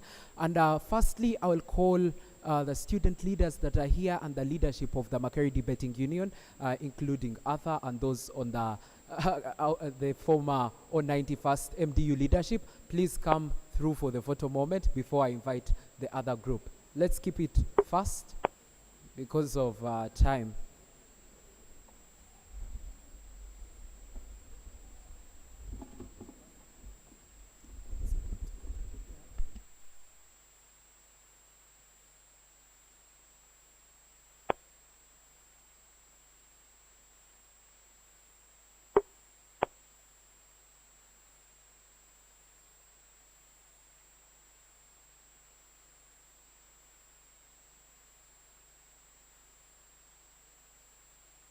No.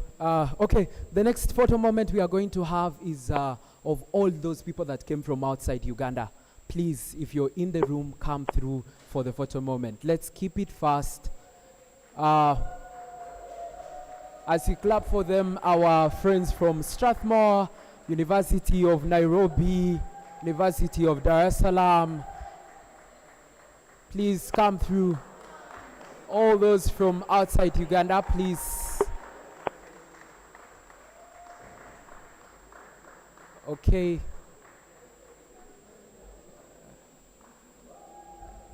Yeah, people will say from outside countries.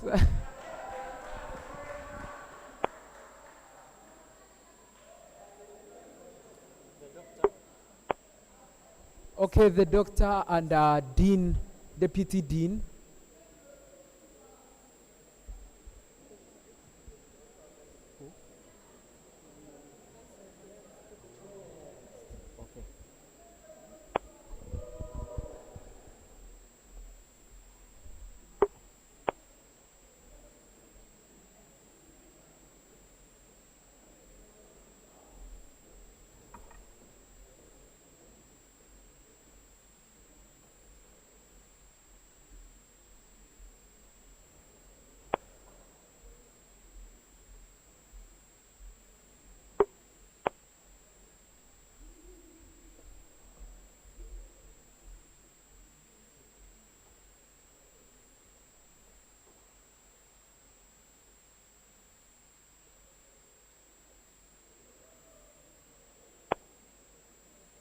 Okay, next let's have all guild leaders from the different universities that are here.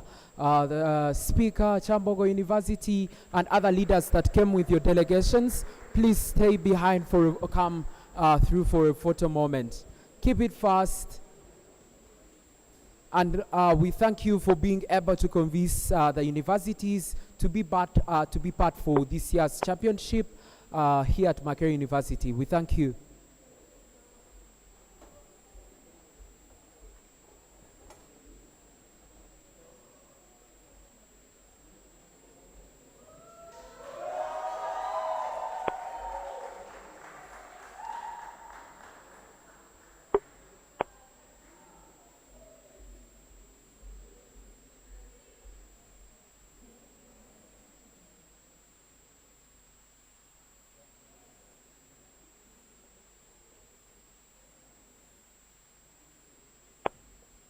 Okay, thank you.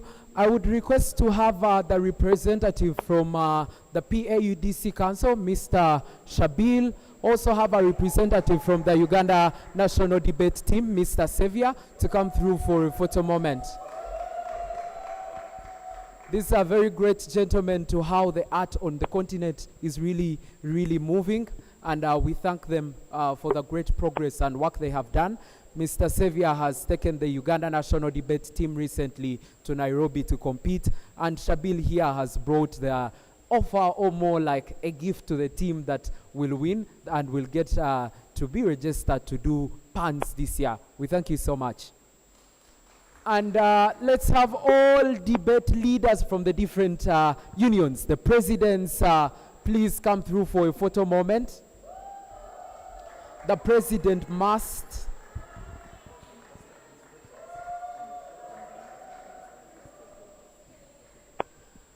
And as they get to come here, I'll ask the different university administrators that came through with the teams to also get ready to come through for a photo moment.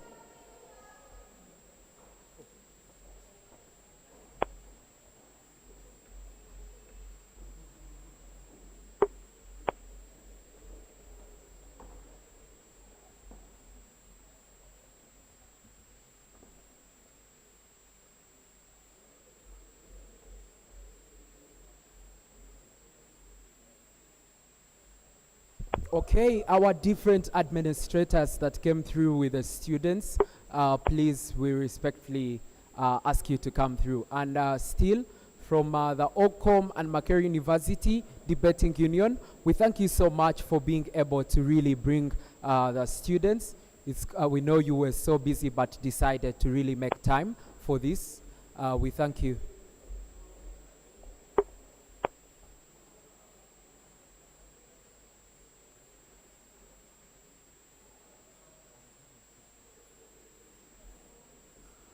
Okay, so I'm going to call the adjudicators or judges, that both for public speech and debate, that are here. Please come for a photo moment. We thank you so much for sparing your time to do justice. Our dear guests of honor, these are from both Uganda and other countries.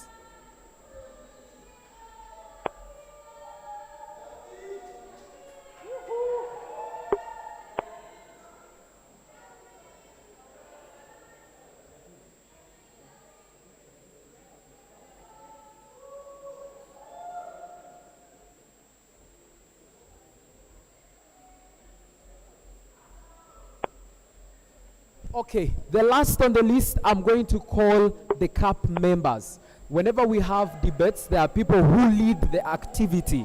So CAP, Mr. Rahim Chibirango, our dear CA,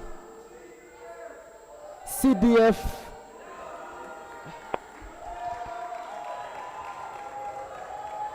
and other CAP members, my brother from Kenya, thank you for coming. From Tanzania also, thank you for coming. Onyaiti Churchill, the GOAT, thank you for coming and making it here. We thank you so much.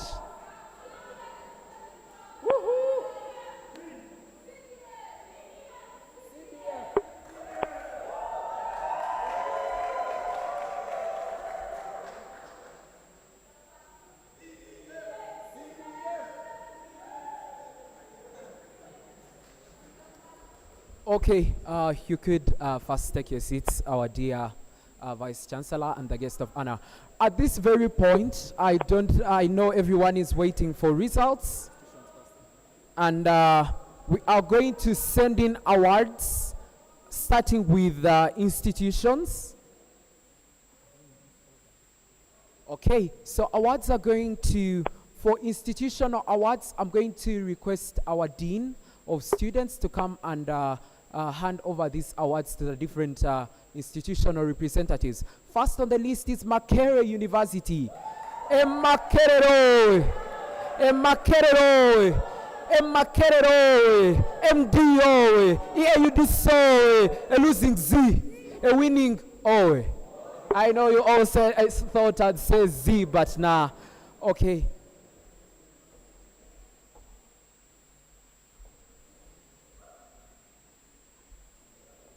Our different students that participated, please also come through for the photo moment. I see myself and Pat here.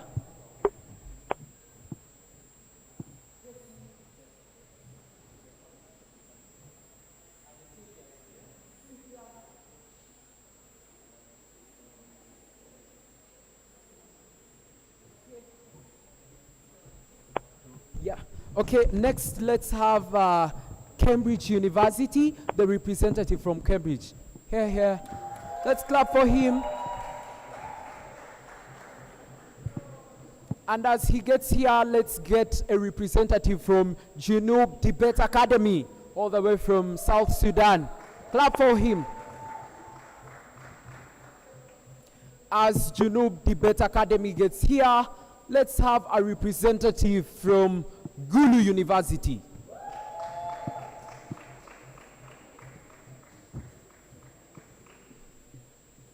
A representative from Gulu University is Omara Brian David in here. Omara. Okay, as let's have a representative from Kumba University. Please be fast. And as the representative from Kumba University gets here, let's have a representative from Mountains of the Moon University.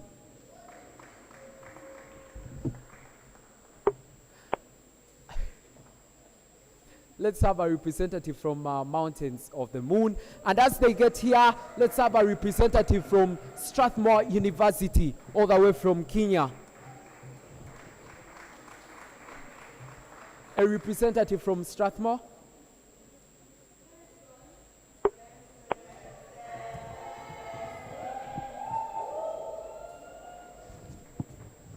Okay, we thank you. And as they get their photo, let's have the representatives from SETA University.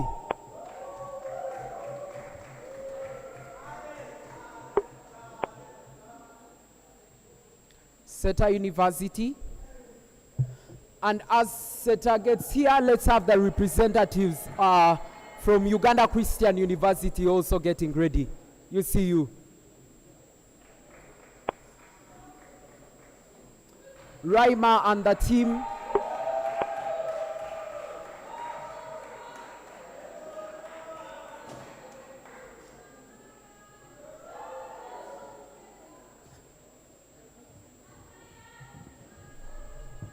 Okay, as we have the photo of UCU, let's have a representative from Ndeje University. All the representatives from Ndeje.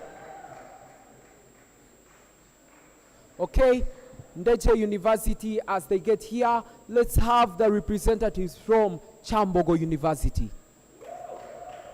That's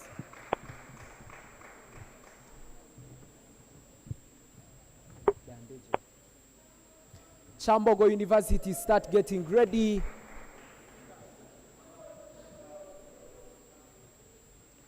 Okay, as we finalize, please, Chambogo University.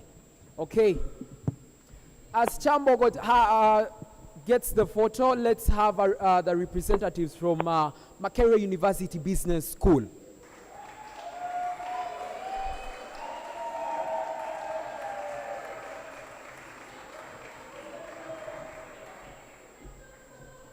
Makerere University, Fisher, Chelsea. And as we get that team, let's also have the representatives from Lira University getting ready.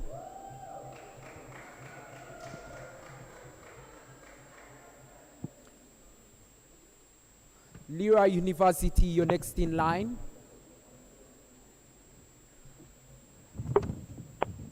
Lira University. Okay, as the representative gets here, those from Bara University of Science and Technology must please get here.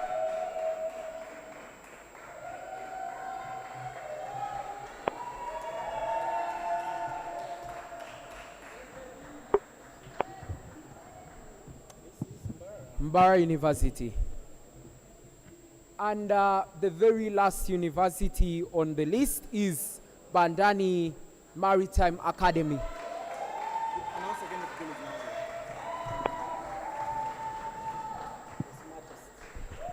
The smartest. Everyone confirmed that they were the smartest all through.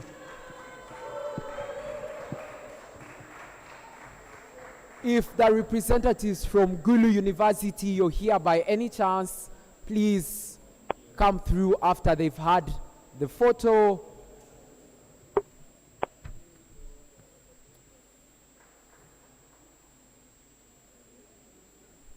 Gulu University?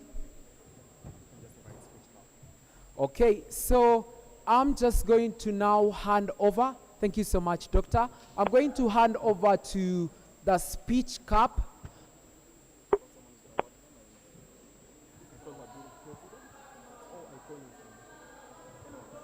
Okay, we are going to have the guild president, Mr.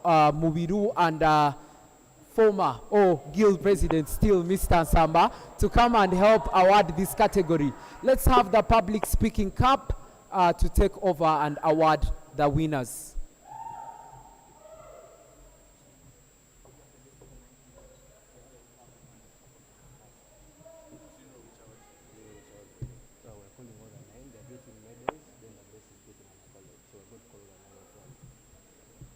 Okay, good evening, everyone. Do you guys know of that South Soul song called Short and Sweet? Or you guys know Insecure? Which one do you know more? You guys are so insecure. All right. Just as the song is short and sweet, we're going to make this very short, smooth, and sweet. So, do we have all the public speaking finalists in the room right now? Okay, perfect. Okay, so right now we are getting into the moment we have all been waiting for, the moment that we are awarding the best public speakers in the East African University Debate Championship, ZABU. With me at the awarding ceremony are my two able CAP members, Martin Javan and Chondi Rosemary. I am from Uganda, right here. Javan is from Kenya, Chondi is from Tanzania. And also with us are the Friends of Churchill. I think the Friends of Churchill are somewhere around the way. Okay, so before we award the actual finalists, a special award has been made for a special guest speaker. So I would like us to put our hands together to the speaker from all the way from Cambridge, the board, Dimitri. Congratulations as the best international speaker.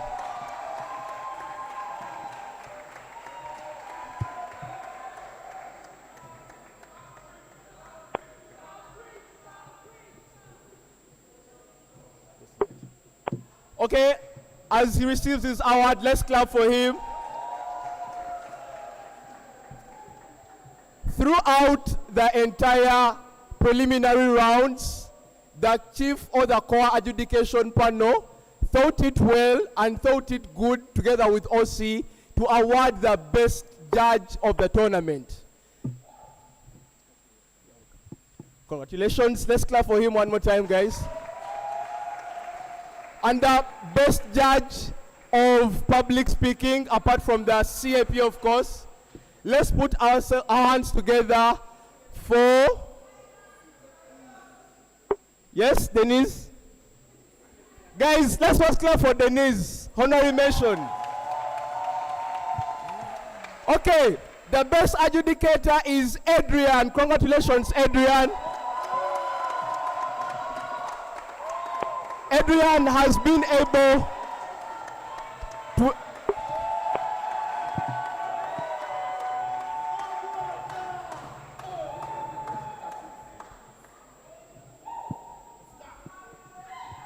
guys, let's clap for Adrian. So Adrian is a very impressive judge of public speaking. The chief adjudication panel thought that he has shown tremendous growth, but he's actually quite good at defending his calls. Thank you so much, Adrian, for being with us. Now, for this next segment, we're only going to do a honorary mention for this speaker. Oh, they actually have a very special medal for them. Normally, we always recognize the person that has been the best throughout the preliminary rounds. Let's put our hands together for Makerere Catherine.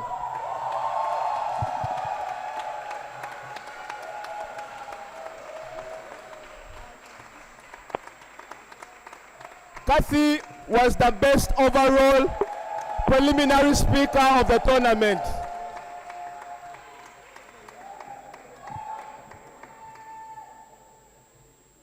Okay, Catherine has been able to outdo herself throughout all the preliminary rounds.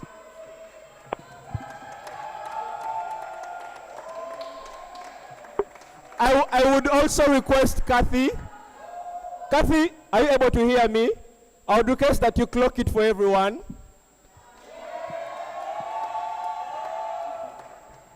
Okay, so now we get into the most important segment.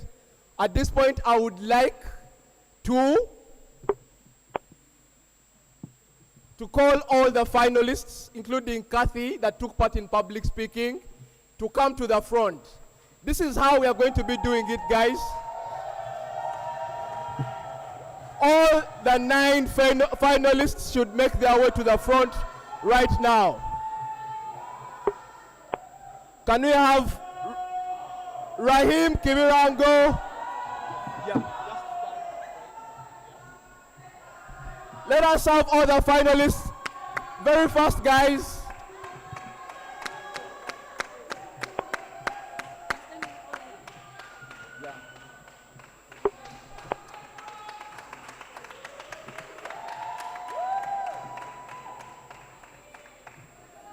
Okay. Guys, let's clap for our other finalists here in front right now. Are they 9 in number? It's been, yeah? Okay, the finalists are 9 in number. I wanted to roll call. Is Vincent around also? Okay, guys, back to business. So we are going to be awarding the finalists. I don't know if is it called descending or ascending? Ascending order. So the first finalist to be awarded, I would request OC and the guest speaker or the guest person to award them, whoever is around. So the first finalist to be awarded in 9th position from the finals. Let's put our hands together for Praise, guys. Congratulations to Praise.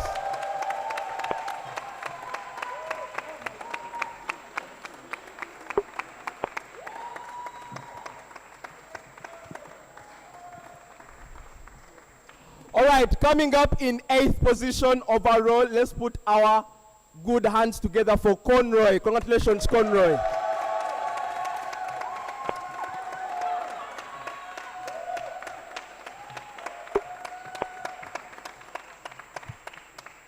And coming up in 7th position, I'm going to invite Javan to announce the 7th speaker. After Javan gives us 7th, Chondi will give us 6th, Churchill will give us 5th, and because I am a coffee drinker, I'll give you the rest, guys. Javan, over to you. All right, sharp. So in 7th place, we had a very interesting speaker who wowed all of us. If she wanted to, she would. Ladies and gentlemen, her name is Tamara.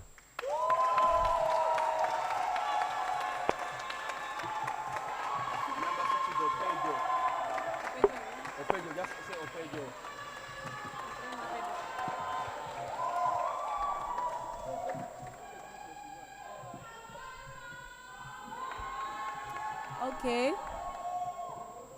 Ranking sixth. Ladies and gentlemen, if we could put our hands together for Opejo.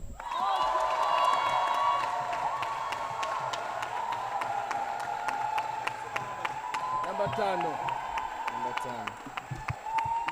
Okay. Okay, the next person, I can't hear myself. Am I audible? Okay. The next person, okay. Thank you so much for the support for Opejo. The next person is a gentleman, smartly dressed like it's dinner time, Rahim Chibirango.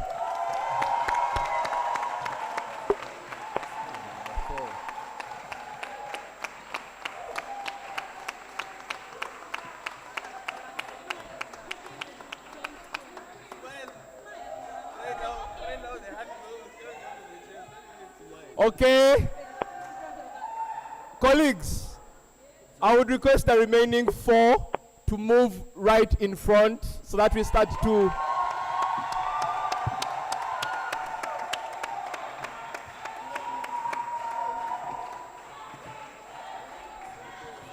And my tweet highlight, the speeches that these speakers gave. We'd also like to highlight. Thank you, Asante. And we'd also like to highlight that the 4 speeches that were given by these speakers were the 4 speeches that made the entire CAP team and the entire adjudication team scream at each other and almost lose very valuable friendships. So that just speaks to the magnificence of these speeches. So a hearty round of applause to all the speakers. Okay.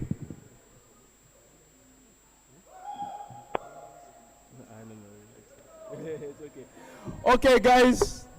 In the 4th position is a speaker who came, and part of their speech was describing about how they were encouraging their friend that public speech is something they should do to try their level best, and they should not put so much pressure. They should be free and feel themselves. Teta Benita, congratulations.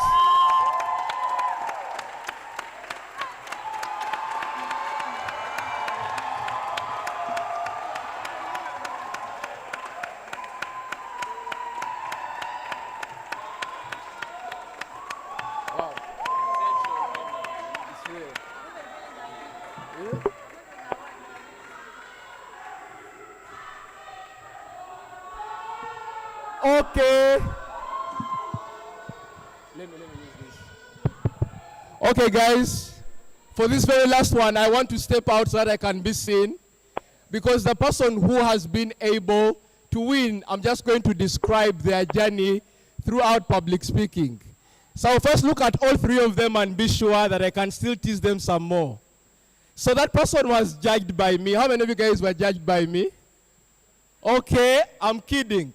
So I think right now it is only honest and true that I would like to request every single one of us, wherever we are, whether tired or sick, to stand up and give a standing ovation to the three ladies that we have.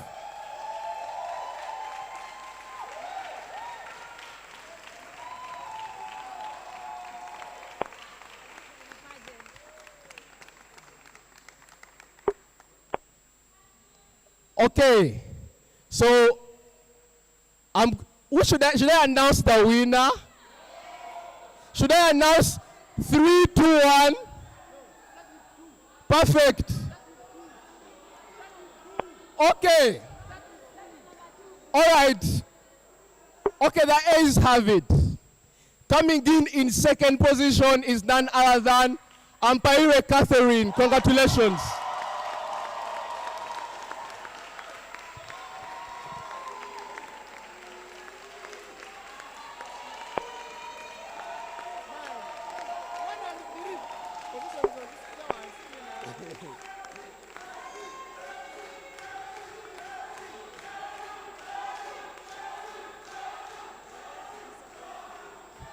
Okay, and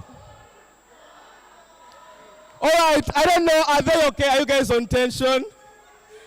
Okay. The winner of this year's East African University Debating Championship. Okay, first cut. I want to give a speech about the winner, guys. Okay, the person who wins this year's... Okay, guys, let's listen to CA, right? CA has worked so hard to make all this happen. I have also worked so hard to create the tension. Okay, let's listen to CA. The winner, I will describe what they said first in their speech, and we shall know who they are. Okay. The winners of the year's public speaking competition made a special shout out to their mother in heaven and to their boyfriend. Congratulations to Joanna.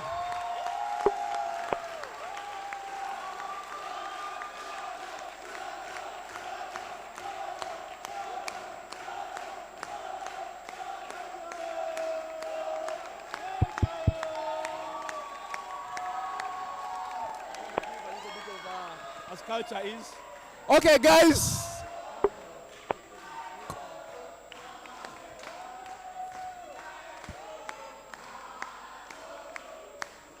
Okay. My dear friends from Kenya, it's always tradition that the winner is given at least 30 seconds to give their commemoratory speech. Let her have her moment right now. Let's listen to her.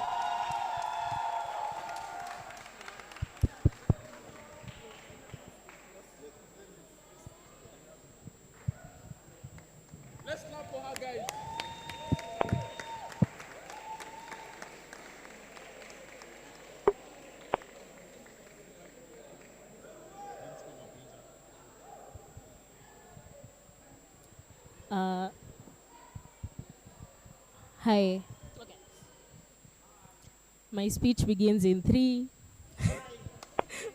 Okay, let me just make this not so formal. I think this means a lot, especially considering I entered the tournament having 0 experience and just waiting to see.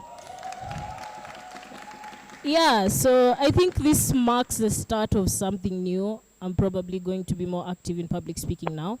And yeah, this win is for me, my mom, and everyone who believed in me. Thank you.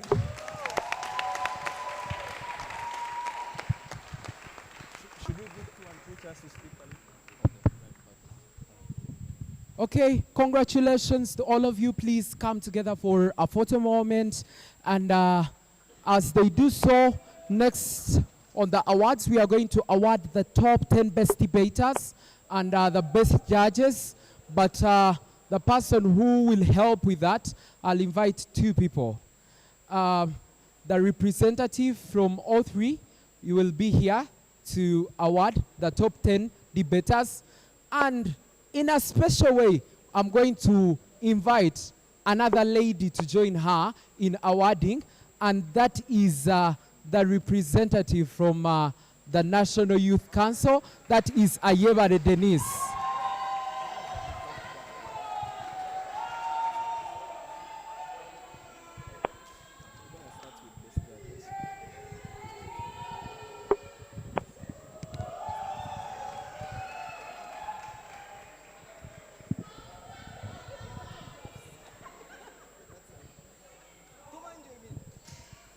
Okay.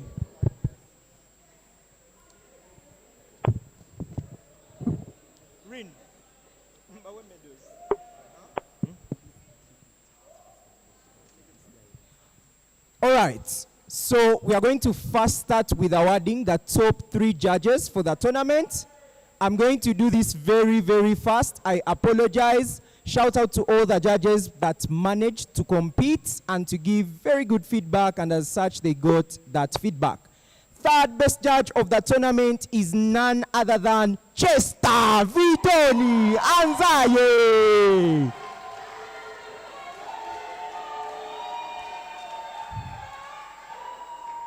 Okay. So I'm going to announce the second best judge as Chester prepares to receive his medal.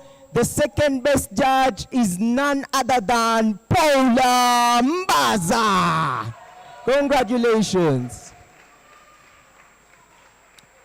Okay. And the best judge of this tournament is none other than the person on the hate list, the watch list, my grandfather, Vincent Odon. Vincent!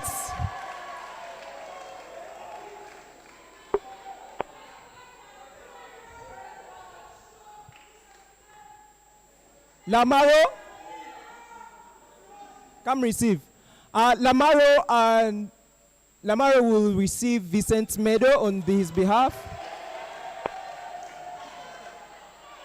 Come.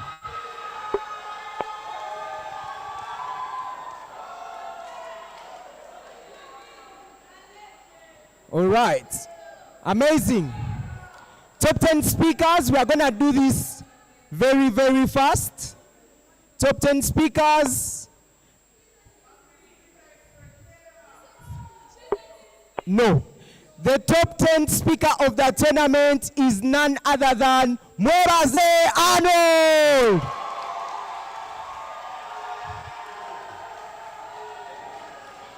All right.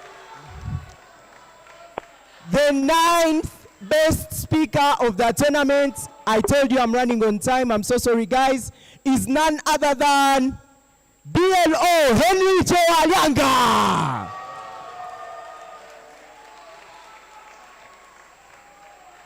The 8th best speaker of the tournament is also a speech person, Otim Daniel Emmanuel.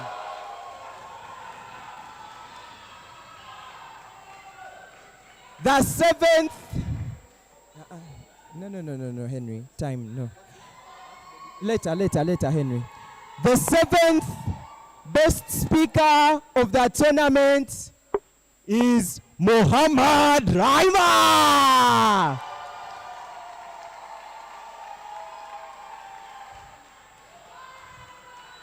The 6th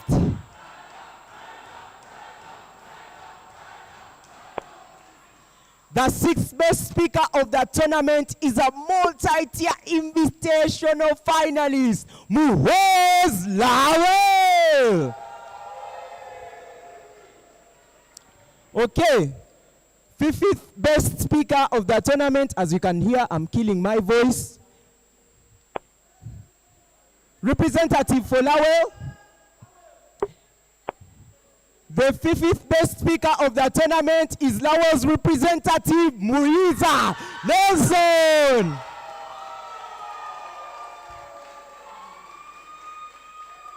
Okay.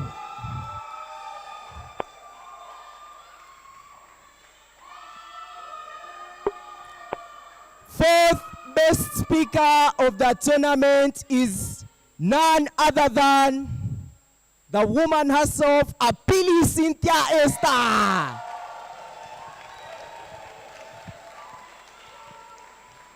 And for the purpose of the ritual, the third best speaker of the tournament is the other Cynthia, Lamaro Cynthia. Okay.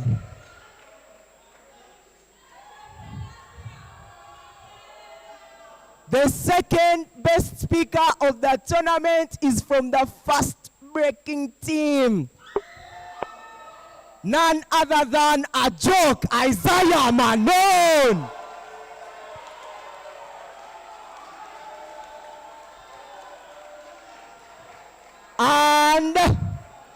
And a standing ovation for the best debater,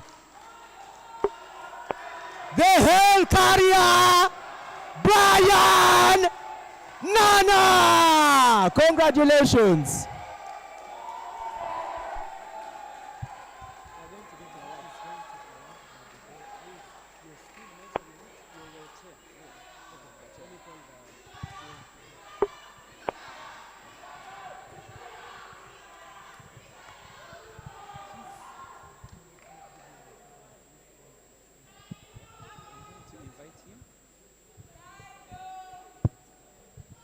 Okay.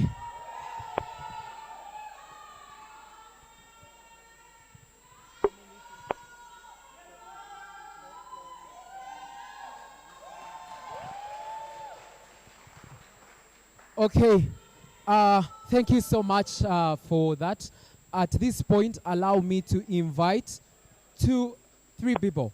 The representative or the guild president, Makerere University, the Vice Chancellor and our guest, and also, most importantly, the Dean as well to join in awarding the debate winners.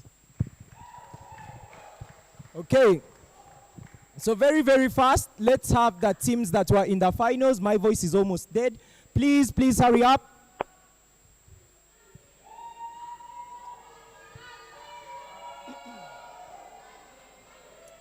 Please hurry up, please. Teams in the finals. The finals deliberation was probably much more contentious than public speaking deliberations. So for the splits, we'll keep it to your panel and judges. Kindly meet. They will be able to give you their justification. Let's start by awarding the third runners-up for the tournament, the team that argued in closing opposition, Strathmore University. Congratulations. Green. Other medals. Okay. And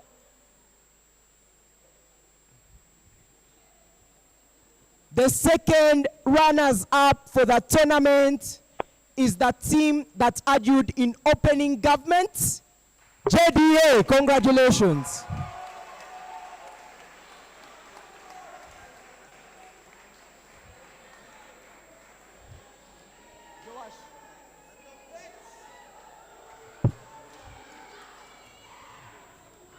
All right. So this is almost the rival of the century. For the two speakers that were on these two remaining teams, I am going to announce the team that runs up, and that will automatically tell us the team that wins the tournament overall. The team that runs up in the tournament, the second best team in the grand finals, is the team that argued in opening opposition, KYU.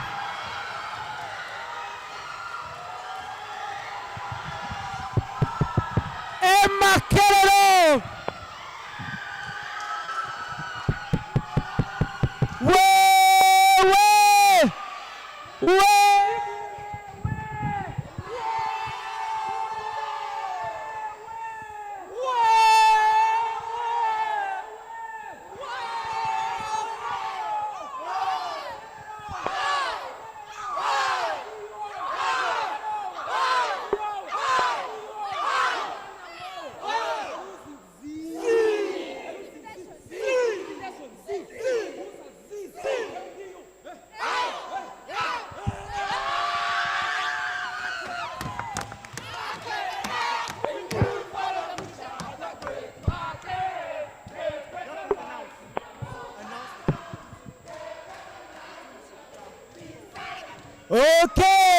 Okay.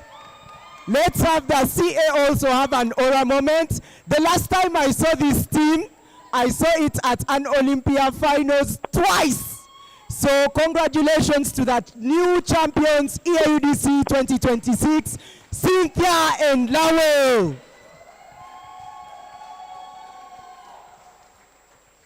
The adjudication pool sends a special message to Lowell. Lowell, wherever you are, kindly retire.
All right, so the regional championship is now done. Please remember, the champions of the region have gotten a free registration waiver for the Pan-African University Debate Championship happening in Abuja. Okay, silence for a minute. This is going to be more like a speech and appreciation for all those that were able to make it. Our guest of honor, the Vice Chancellor's representative, since Makerere University has indeed not ashamed us, our request is that since we have gotten a free registration waiver, we pray through you that you support 3 teams to go and compete at the continental level. Makerere, Makerere, Makerere, MDU, a winning goal, a losing Z, intimidation Z, Bukachere Z, MDU, CPO, Makerere, Makerere, we build for the future, the great Makerere, great, great and mighty, the walls around thee, great, great and mighty, the gate side thee. Thank you so much. The fun can now begin. The party can now begin.